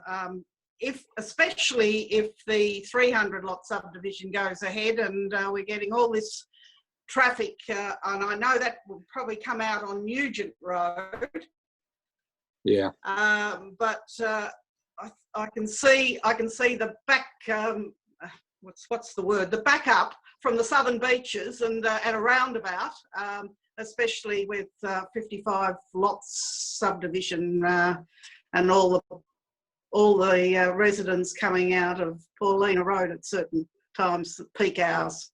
So it's not an easy one to deal with, this one, but I've expressed my concerns, and I'm afraid I'm going to have to vote against the subdivision at this stage.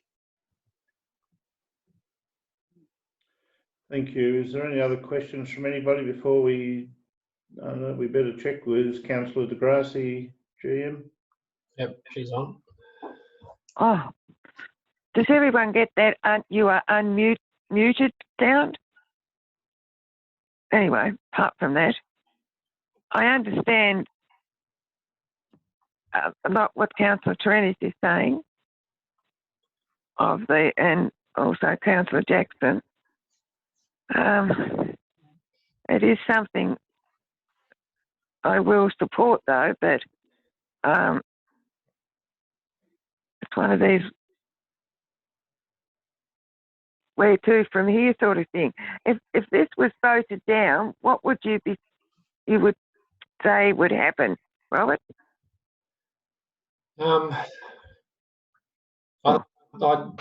them, I can only presume that there would be an appeal from the applicant, and yeah, we'd obviously have to instruct our solicitors to act on our behalf as advocates. So it really boils down to if through that process we can't negotiate an outcome that's okay, and it's got to go to a hearing, if we can't get independent experts to act on behalf of our decision as a refusal, then we would have to, we would basically be forced to do it as a consent agreement by way of an approval, because you have no case to run, and you would absolutely get done for court. Yeah. I understand, Robert, that you've explained to us in the past that if we vote down a recommendation from our officers, that we then need to determine the legal argument on why we voted it down to be planning grounds. To on planning grounds. Correct. Yeah. You can't. The council acting as planning authority can't just say, well, we're going to vote it down. You need to, at the time of the vote, you need to have, if you like, reasons for refusal that are based on planning scheme provisions, and without that, we're absolutely exposed. Nothing. It's not different to in the past. So Yes, okay, that did it for me then. As I keep trying to find the spot. Thank you. Is there any other new points to be raised? Councillor De Williams? Sorry, I've lost Councillor Williams. There you are. Just on that note, so I mean, we obviously, according to the planning, wearing our planning hat, we cannot vote this down in any way, even though, because you were saying that because State Growth have agreed to something, but they haven't set a date. That's the problem, isn't it? If we would probably all feel more comfortable if we had this date set when this road was going to be fixed. So they could, what happens if it's 10 years' time? You know, all the problems we're going to have, and we can't vote it down because they haven't set a date. Do you know what I mean? I don't understand why we can't make that date happen. Yeah, through me. I mean, you're right, Councillor Williams, because fundamentally, the planning authority has a discretion to make a decision whether it's approval or refusal, but every decision has to be obviously made on the planning scheme provision. So a refusal needs to have particular clauses picked out as to why, or specified as to why the refusal is justified, and then obviously the strength of those provisions are tested in the tribunal. So I think it's not that we can't be refused, but any councillor who comes to a council meeting with the view of refusing it needs to have those provisions determined and written down, ready to go. But I mean, you're right as far as the thing that is, I guess, having the biggest impact we can't seem to control is the timing of that bypass. So it's a difficult situation. And my concern is we put more lots in there, which we are, and let's face it, if all the curtain and this was done, the traffic would be horrendous, and then they still don't do the bypass and they still don't fix those intersections, and we've created the mess in some ways by approving it. Yes, I take your point. Chicken and the egg. Well, there is discussions at the moment regarding the scheduling of the road projects, but there's a couple of things that are outside our control that weren't apparent 3 months ago with the last discussion with the Minister. I dare say it'll be probably 3 to 6 months before a couple of those issues are resolved to get a definite timeline. Because as it stands, I'm like probably everyone in this room feeling very uncomfortable about approving something that has real ramifications on our traffic management. Yes, we could say the same problems with the timeline of the highway applies to the timeline of the subdivision too, and it could be costly in between for us. I think Councillor Gala's next question after if Councillor De Williams is finished. Yep. Sorry, give me a second. Look, Councillor Gala. Right. Right to go, thanks. One thing I think that we're all sort of missing a little bit is that, first of all, you know, we're all acting as though the second that the subdivision is approved, then all of a sudden we're going to have all of this traffic the very, very next day. Now, it takes a very long time for subdivisions to all get ready. You only sell off partial bits of it here and there to begin with. And I think that now that we have a commitment to have this bypass built and State Growth can see the urgency of it, I think as that subdivision grows and gets sold bit by bit, they'll see that even more and more. And I don't think it's a thing that they'll just be able to just sort of say, oh, well, look, you know, I know we said we're going to do it, but we're just not going to do it. I think, if anything, that's going to help us get the bypass that we've all been, you know, hoping for. I don't think it's just a case that the second we approve it, we're going to have mountains of problems. Okay, we've been round everybody. Councillor Reid, if you've got anything to... Who was the mover on that one? Sorry, Robert. The mover was... Councillor Nichols. So, Councillor Reid, you have a question? Yes. Thank you. Just further to the point about the bypass, putting this in context, we've been in this situation for over 60 years since the bypass was first planned for. So everything that's been decided and developed in the last 60 years has basically happened in this same context. But we're closer than ever. So if the best, I guess I just would like to be clear that under the circumstances, the best we can do are conditions 8 and 17. Yeah, through me, that's the case, and I mean, I'm not going to go out on a limb and say the strength of those conditions is absolutely robust and will stand up, but I mean the consultant planner, so Caroline, who we engaged to do this assessment, is certainly a lot more up to speed with current tribunal practices than I am. So I sort of relied on her to come up with a range of conditions that she thinks are going to have the most effective if they are tested at the tribunal. But there's no way I could say unequivocally they're going to work. Councillor Nichols has the move of the motion. Do you wish to summarise before I put the motion? Sorry. Just want to say just something in view of the light of the situation that we're in currently with this COVID thing, that we had a massive traffic problem before we had COVID, and COVID has brought no traffic problem whatsoever. And maybe the God's looking down upon us when we go back to life, a normal sort of existence. We might find that work practices change, and even though we have a potentially large subdivision happening, then the actual work practices of people traffic movement around may totally change how things work. So if we can take anything from out of this COVID thing, maybe that's one of the things that we can take, that life as we know it, work as we know it may totally change post-COVID. That's all I want to say, really. Thank you. 10 point, what number was it, GM? 10.3. 10.3, subdivision approval. I shall put that motion. You've unmuted Councillor de Grassi, correct? So by show of hands and voice by Councillor de Grassi, can all those raise their hands that are supporting the project? All those in favour? Aye.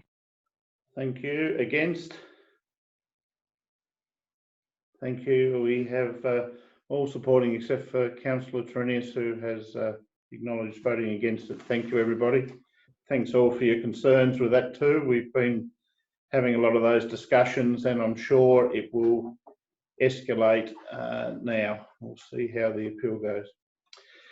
11.1 is the Legat 2020 COVID relief recommendations. Now, I just seek a show of hands. I would like to put all this as just acceptance of one motion. Is everybody content with that? Oh, yes. Yes. Carmel, are you okay with that? Sorry, Sorry. I'll turn her on because the video is a bit sketchy. Councillor Trinius, are you okay with that going through as one motion? Yeah.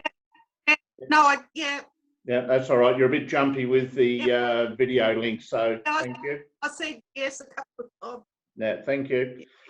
In that case, can I have a mover and a seconder, please, for 11.1? Thank you, Councillor Reid and Councillor de Williams. And open the discussion up for any of the points that are raised there. And Councillor Reid, as the move of the motion, would you like to speak for the motion? Sorry. Yep. Right to go, Councillor Reid. in speaking for the motion, I just reiterate that it's the benefits of having a consolidated position through Legat and councils working together statewide, and being able to take advantage of that work for the benefit of the community, and very similar to, no doubt, to what we would have put forward for ourselves anyway. I've just had one point, a suggestion, not a concern so much as a suggestion around 4A, the grants, that under the COVID-19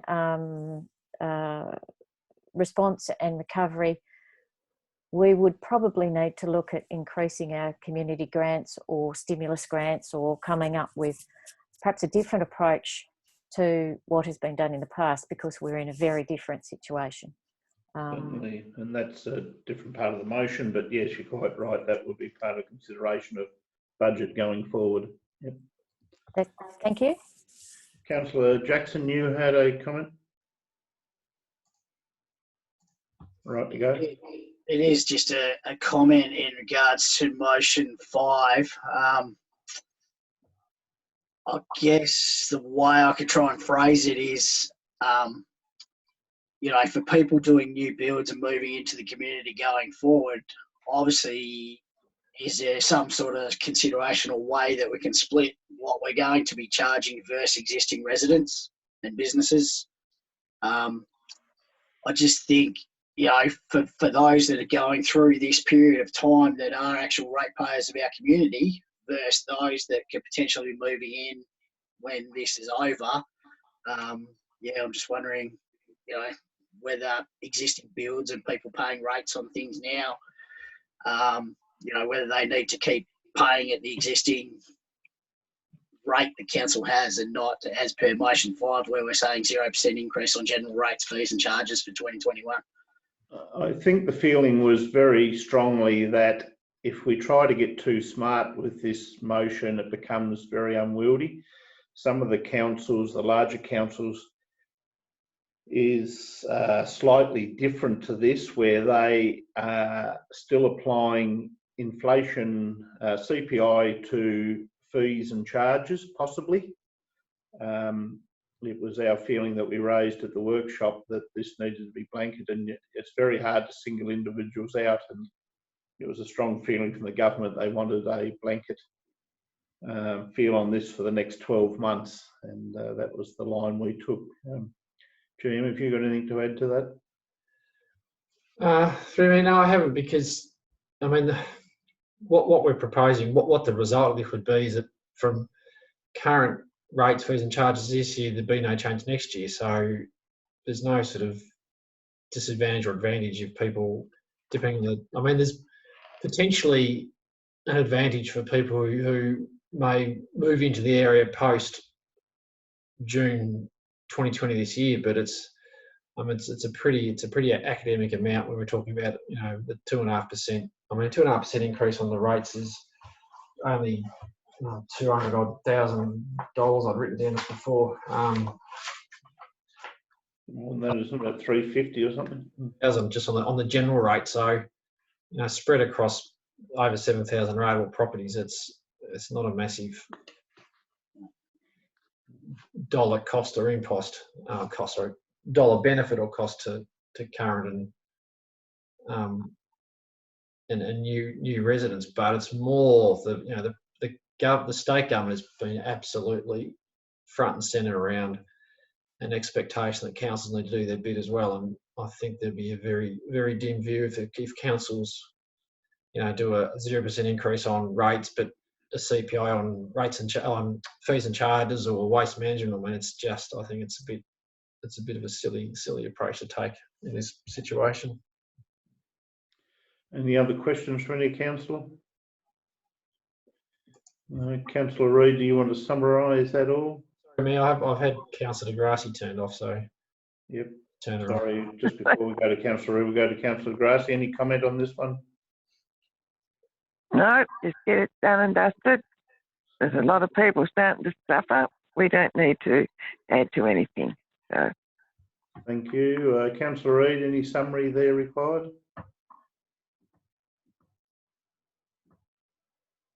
We've got Councillor Trini's got a hand up too, Mayor.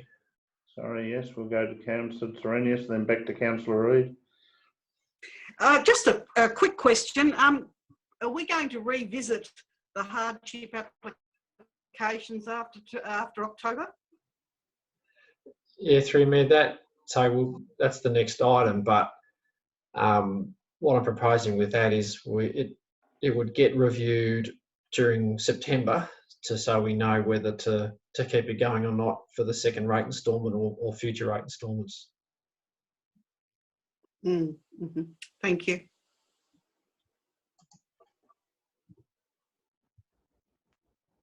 Councillor Reid. Thank you. I'd just like to commend the motion, and it brings the sort of practical action that our community is looking for. So it will be welcome once we actually make this public.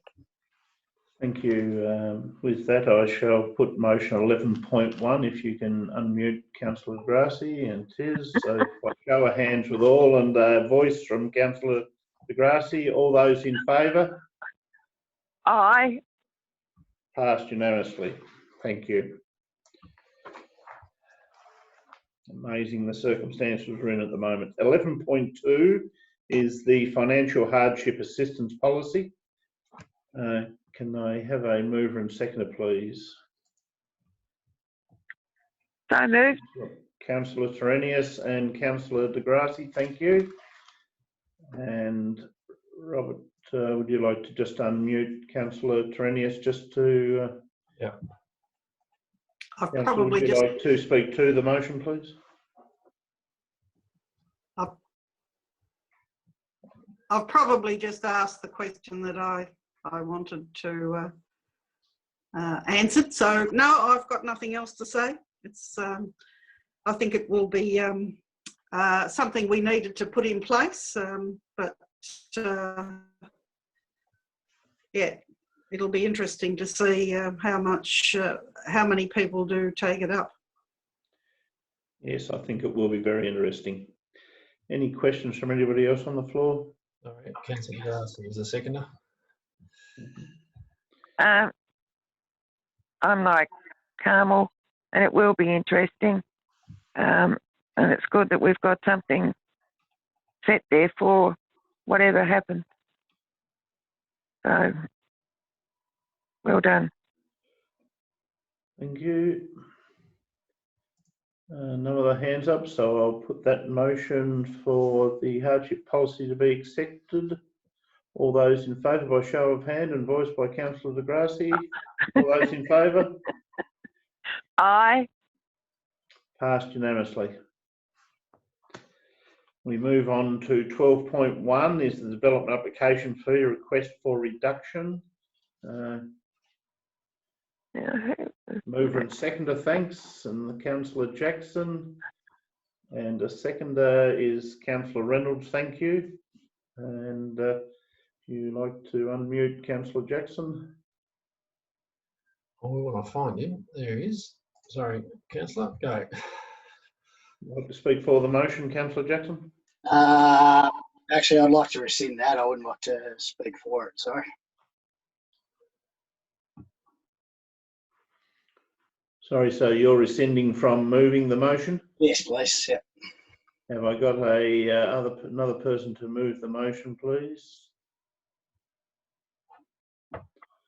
Councillor Gala.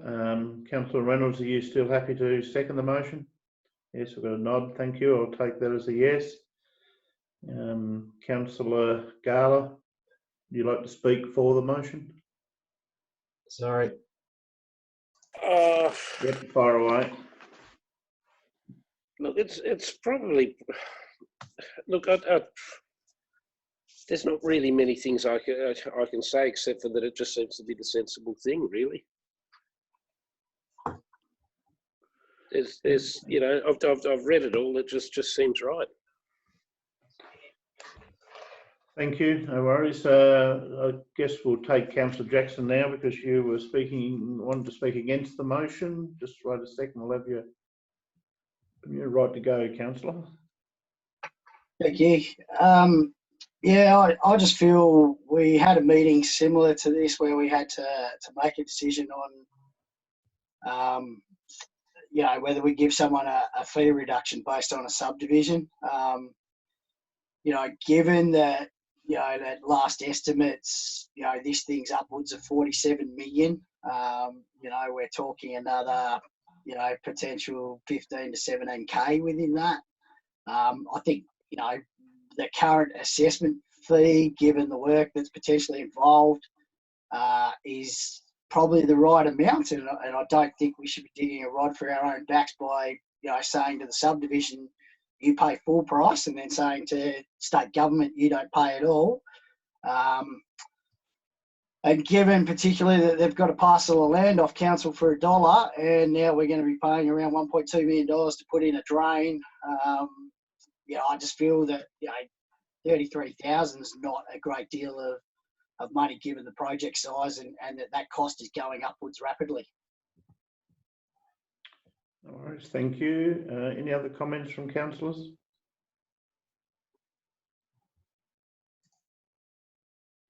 Councillor Reynolds is the seconder. Do you want to make comment? Just put up your hand if you do. Yes, thank you. You're right to speak. Yeah, so just looking at this, obviously one of the main issues within our community is our traffic, and I think providing council can cover our own charges, then capping it by at 20,000 I think would be actually fairly suitable, and also contributing towards what our ratepayers are wanting in reducing the traffic. So if we work with the government, then yeah, option A might be okay. Thank you. Councillor Trenish, you had a comment? Won't be a sec. Oh. Yep, right to go. Can you hear me? Can now, yes. Just a bit of tongue in cheek. Perhaps we could ask the Department of State Growth to give us a commitment on the bypass in lieu of us waiving some of the fees on the that they're requesting, or yes, that they are requesting, aren't they? Quite correct, and as I said, bit of tongue in cheek, but there's a bit of tongue in cheek in this, and we've been lucky that these projects, whether it be the emergency hub or the various road projects, have come around because of fairly decent conversation between several of our senior staff and myself, and regular meetings over a number of years of working in partnership with the government to achieve these projects. And we've jumped over the lot, and I'll put the Sorell School into the same category. We've been able to work with various levels of government to achieve these projects, and I don't think we can be seen to be biting the hand that feeds us on these, but we certainly are showing, whether it's tongue in cheek or not, that we are willing to cooperate with the government to make these projects happen. So you're quite right, Councillor Trenius, and it will be used as part of the discussion around the table when we go to talk about some of the things that we've just been talking about with the subdivision. Any other comments at all from the floor? Sorry, turn Councillor Grassi on. Councillor Reid has a hand up, Robert.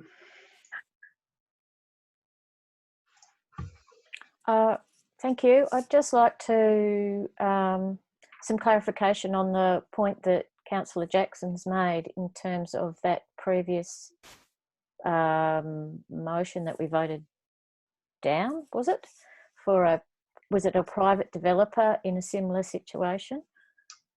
Yeah, through me, it was private subdivision application.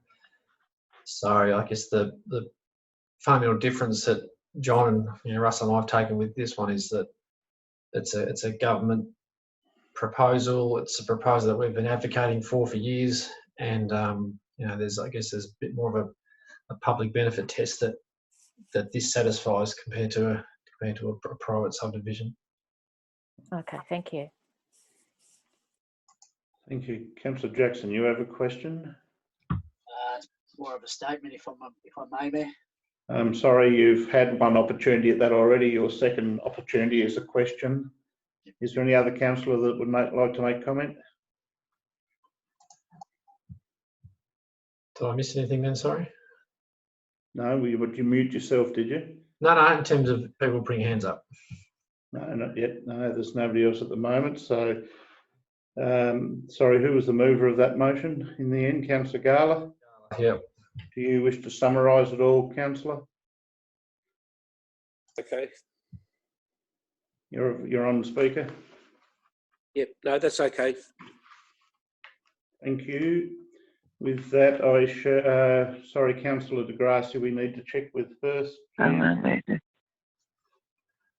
What was that, a grumble or a yes or a no? Is that me or? You're right to speak. We can all hear you. Yep. Oh, are you talking to Robert or me? You, Councillor de Grassi, if you'd like to make a comment on this one at all. Sorry, Kerry. I understand the point of we knocked back one before, but yeah, well, we're trying to sort of all work together here, and a lot of work over the years has gone into this, so I will support the motion. Thank you. With that, I shall put the motion of 12.1, Development Assessment Fee Request for Reduction. All those in favour by show of hands and voice from Councillor de Grassi. Aye. Yes. Against? We have everybody voting in for, except for Councillor Jackson. Thank you, everyone. 12.2 is the proposed speed reduction for Sugarloaf Road. A movement, yes, please. Councillor Reid and Councillor Nichols. Yeah. And just before we move on that, I'll ask Claire Fox, Manager of Engineering Services, Russell Fox, to just give a summary on how this has come around, please. Yes, so through you, Mayor, through a number of meetings we've had, I suppose particularly at Primrose and the community meetings, we've had requests that both for, I suppose, native animals and for the number of crashes that we consider a lowering of the speed limit along Sugarloaf. In addition to that, we had an independent road audit done of our major roads last year, and that consultant also thought that it was more applicable to an 80k limit, and we have asked the Department of State Growth, and their assessment too is that it should be an 80k road. Now, there are bits of it that aren't 80k, and I accept the bit through the dip and up to Drovers Rise, you probably can go faster, but both at the highway end and at the bridge end, they are much more, well, they'll be lucky to be 80k roads, to be honest with you. Your work on average speed limits from the tapes we've had down? Yeah, so we've had the tapes in the flat section, so it's probably not representative, but the medium speed has been about 85 kilometres an hour, but the 85th's been in the low 90s. But it reflects through the dip rather than on the curves. All right, sorry, it was Councillor Reid that moved that motion, wasn't it? Yep, Councillor Reid, do you want to make comment on this at all? Sorry, I'm just, good Thank you. Clear to go, yep. Thank you. Only to extend that point about not only is it the same as similar roads in our area, but similar roads in other areas as well. It's becoming the norm, and for all of the reasons stated in the recommendations. Thank you. Any other councillor like to make comment on this motion? Councillor Gala? Yeah, look, Russell just said that, about 85's obviously the, the speed that people are doing in the areas, I take it, that are the more the problem areas. There's not a lot of houses that sort of come off that road if you compare it to, say, Old Fawcett Road or something. I understand that Old Fawcett Road's much better road than what we're talking here, but by the same token, there's not a lot of people turning off it or accessing properties by comparison. Secondly, anybody that wants to do 80 k's an hour or that feels that that's about right, there's nothing stopping them doing that. But I can also tell you that in my opinion, we're fixing up that road a lot. We've done a lot of work to it. Next thing I can see us doing is probably putting speed humps along it. And it's just a little bit silly. If you want to do 80 k's, do 80 k's. But it's not a high accident area or anything like that. I personally think that I've driven along it and I drive it along very, very regularly, and I think an 100k speed limit's been working very, very well. And for the third time, if people don't agree with me, do 80 k's. Nothing's stopping you. Thank you. Just a correction, I think Russell did point out that the tapes were put down in the flat area, so that was the speed area. But if the tapes had been in the around the curve at the start of the finish, it would have been much lower. The average speed, talking to a lot of locals, is significantly lower, and it okay. Thanks for the clarification. But either way, it shows that it's not a problem area with speeding. Yeah, the only thing I'd say, it's also a standard of the road, I think, Russell, isn't it? Yeah, we have got a variety of opinions, but I've very much got the feeling at Primrose that they support this when we have discussed speed, both on Primrose Sands Road and on Sugarloaf Road as well, from those that have turned up to those community conversations. Yeah, I've seen both. I've seen both arguments, presented at those meetings. Yeah. Russell, could I ask a question on what the next step is? If this was approved, what notification and consultation happens from there on, please? Oh, it has to go to the Department of State Growth, to the Transport Commissioner, and they have to give their blessing, and then we'd have to go through a communication process before we went and changed the speed signage, if that's what they agree to. So we're just the first step in the process. No worries. Any other councillor like to make comment on this? Yes, I've got a question. I probably missed it, but I'll just refer to roadkill. We're talking, Councillor Gala was saying about we'll just do 80 along there. I mean, I've been nearly run off that road probably over the years about half a dozen times with people well over 100 coming around bends. But the actual roadkill, have we got any idea of how many of our native species we lose per year? We haven't, but anecdotally, certainly the people in Primrose, there's a number of them that have concerns about that, Councillor De Grassi. Yeah, I would have thought that too, yeah. So I'm supporting it. Any other hands up at all to speak? Councillor Reid, do you want to have an option of closing the debate? Yes. Fire away. Thank you. I'd just like to refer to the sentence in the report that refers to part of the design of the works, applying the Australian standard at 80 kilometres an hour due to the nature of the road, and I think that says it all, really. Thank you. With that, I shall put the motion of 12.2 for the proposed speed limit changes Sugarloaf. All those in favour? Aye. Thank you. Against?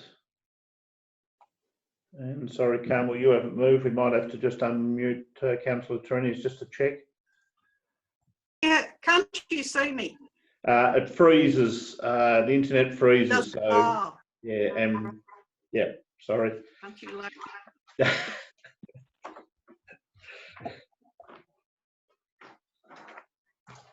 Thank you. 13.1 is the executive summary. Sorry, we finished that vote, didn't we? Did I miss something there, Rod? No. No, that's all right. No.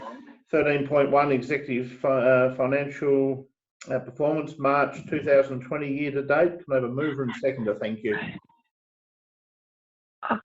Councillor Jackson, thank you. And the seconder is Councillor Reynolds.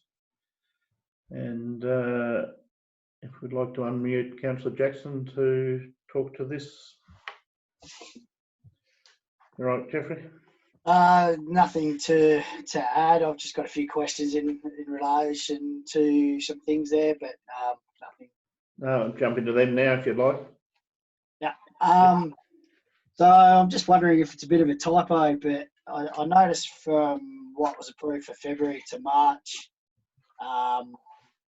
if I could, through the GM to Steph, on our statement of income in February, we had it at 14,320,000 and some change, and now for tonight's we've got it at 14,312 plus 400 plus some change. So I'm just wondering, was there a typo at some point in time, or has that changed? Or no, you sent an email through earlier. I don't know whether you've got the reply or not, but I might allow Steph to answer that, please. Thank you.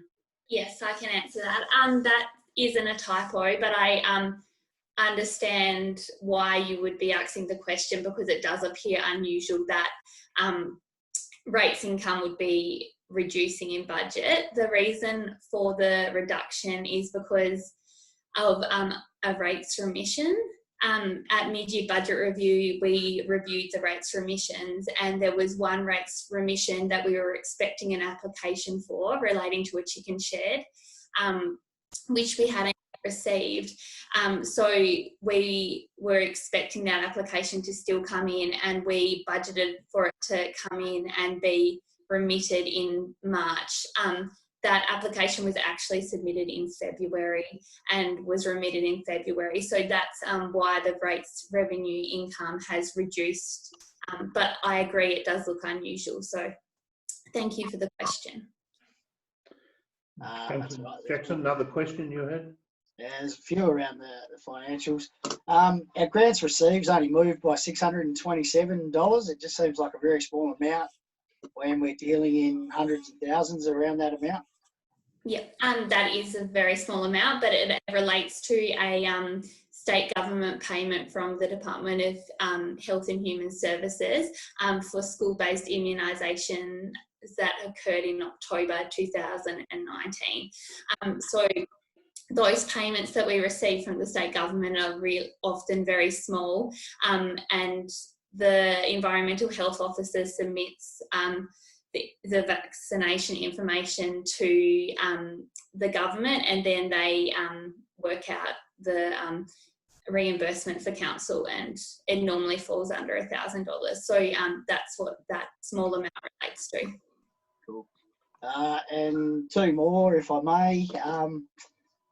I know we've received the 54K from Southern Waste Solutions. There's probably a couple of questions in relation to this, but I noticed, based on the budget, had we not picked up that payment, we'd be 14K down this month in terms of incoming money under that section. So I'm just wondering if there's something council, during this pandemic, that incoming money is now starting to get a bit tighter. And the other thing is how much are they supposed to pay? And I can see there that we've been missing it for a long time. So have we done a deal that's just come up with an amount, or are they supposed to be paying significantly more than that? Sure. So I'll answer your second question first. So in regards to Southern Waste Solution and their reimbursement of the land tax, so that's been overlooked historically. Sorell Council have been paying 100% of the cropping tip land tax on behalf of all the owners of the tip, and per the lease agreement, Southern Waste Solutions are to reimburse council for that payment. We realised this year that reimbursement was never occurring. We looked back in our records and we had 5 years worth of invoices readily available. and could show the actual amount that council had paid for the Copping Tip land tax. So we discussed this with Southern Waste Solutions and came up with the agreement that they would reimburse us for those 5 years that we had land tax assessment notices for. And they were in agreement with this, and then going forward we agreed that we will invoice them annually for it. So they've paid the correct amount for the last 5 years. It's not just a number we've pulled out of anywhere. It's supported by the land tax notices, but they haven't paid any further back than 5 years because finding that documentation will be extremely difficult. But it could be done, but it was just an agreement that we would just go back 5 years. As far as other income and it being under budget, I had a look at the revenue streams that are under budget, and so whole hire is under budget. That's not because of COVID-19 at this point in time, it's just because the activity levels year to date have been less than we anticipated and budgeted for. However, having said that, this income stream will be impacted significantly by COVID-19, and because our halls and all community facilities have been closed. So the remaining budget of $30,000 is likely to be lost. And so I anticipate that we'll be reporting an under budget for the rest of the year on hall hire. Other facility hire, that's above budget at the end of March, but again, that will be significantly impacted by COVID-19, and the remaining budget of $15,000 will be lost. CERTA external labour hire recoveries, that's under budget by $13,000 at the moment. So it is under budget, but the way that the CERTA income is calculated is essentially all the CERTA expenditure to do with the Workforce Development Officer is then invoiced to CERTA. So it comes in as an expense on our P&L, and then it leaves as income. So that's got a net effect of $0. So even though the income is under budget, so are the expenses. So it shows it looks like our income's under budget because of that, but it's not a major concern because expenses are just under budget. Sorry. And other sundry income is under budget because we're expecting in reserve reimbursement payments in relation to a depot employee who provided some in reserve work during the bushfire recovery. That's yet to be received, but we're still expecting that to be received. So that's why that particular income stream is under budget. I hope that answers those questions. Yep, thank you. And I guess that last one might be more directed towards the GM and Russell, but I've just noticed when you go further down in your departmental P&Ls, even though we're 80k under budget for consultants, it looks like we've spent 70k in the last month. Is there something we've granted or something we've got happening at the moment with that? The majority of the spend on consultants in the last month has been in relation to the insurer stormwater management plan.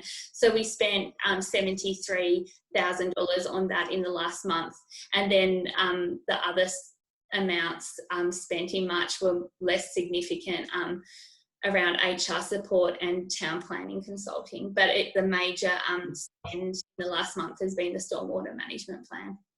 Sure, it did well out of us then. Yes, they did, but it was that consulting amount was budgeted for. So, awesome answers there, Steph.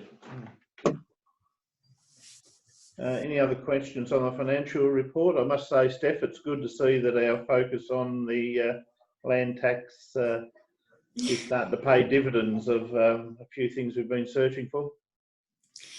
Yes, yeah, it definitely has been worth the investigations, Kerry. So thank you for prompting that. I'm not sure whether when I go into chair the next meeting and we have to discuss the financials, whether they'll be happy with me, but you know, it evens things up a bit. Yeah. Yeah. Any other questions from the floor on the financials? Councillor De Grassi? No, but just thank you for the work. Yeah, the reporting is quite substantial now on all projects and Isn't that, it? and it shows that councillors are reading through their details and looking at some of the finer points, and I think that's a testament to the quality of the reporting, that we can see these numbers much easier now. So, Yeah, good. if there is no other speakers for that, I shall. Councillor Trenius, I see movement there, I think. All right. Why won't this thing work? Right, I can't seem to unmute Councillor Terenius. Frozen with a hand up to the screen. Talk to the hand. No, she's frozen and the unmute button doesn't work. There you are. Now, Councillor Trenius, the mute screen's gone off. Fire away. You can hear me? Can now, yes, thank you. Look, I just wanted to ask about the wheelie bin stabilisers. Has there been any response? There's nothing moving on page 146. Do you know anything about that? I don't, but I will find out for you. I just wondered whether there'd been. You haven't been run off your feet with inquiries, obviously. No.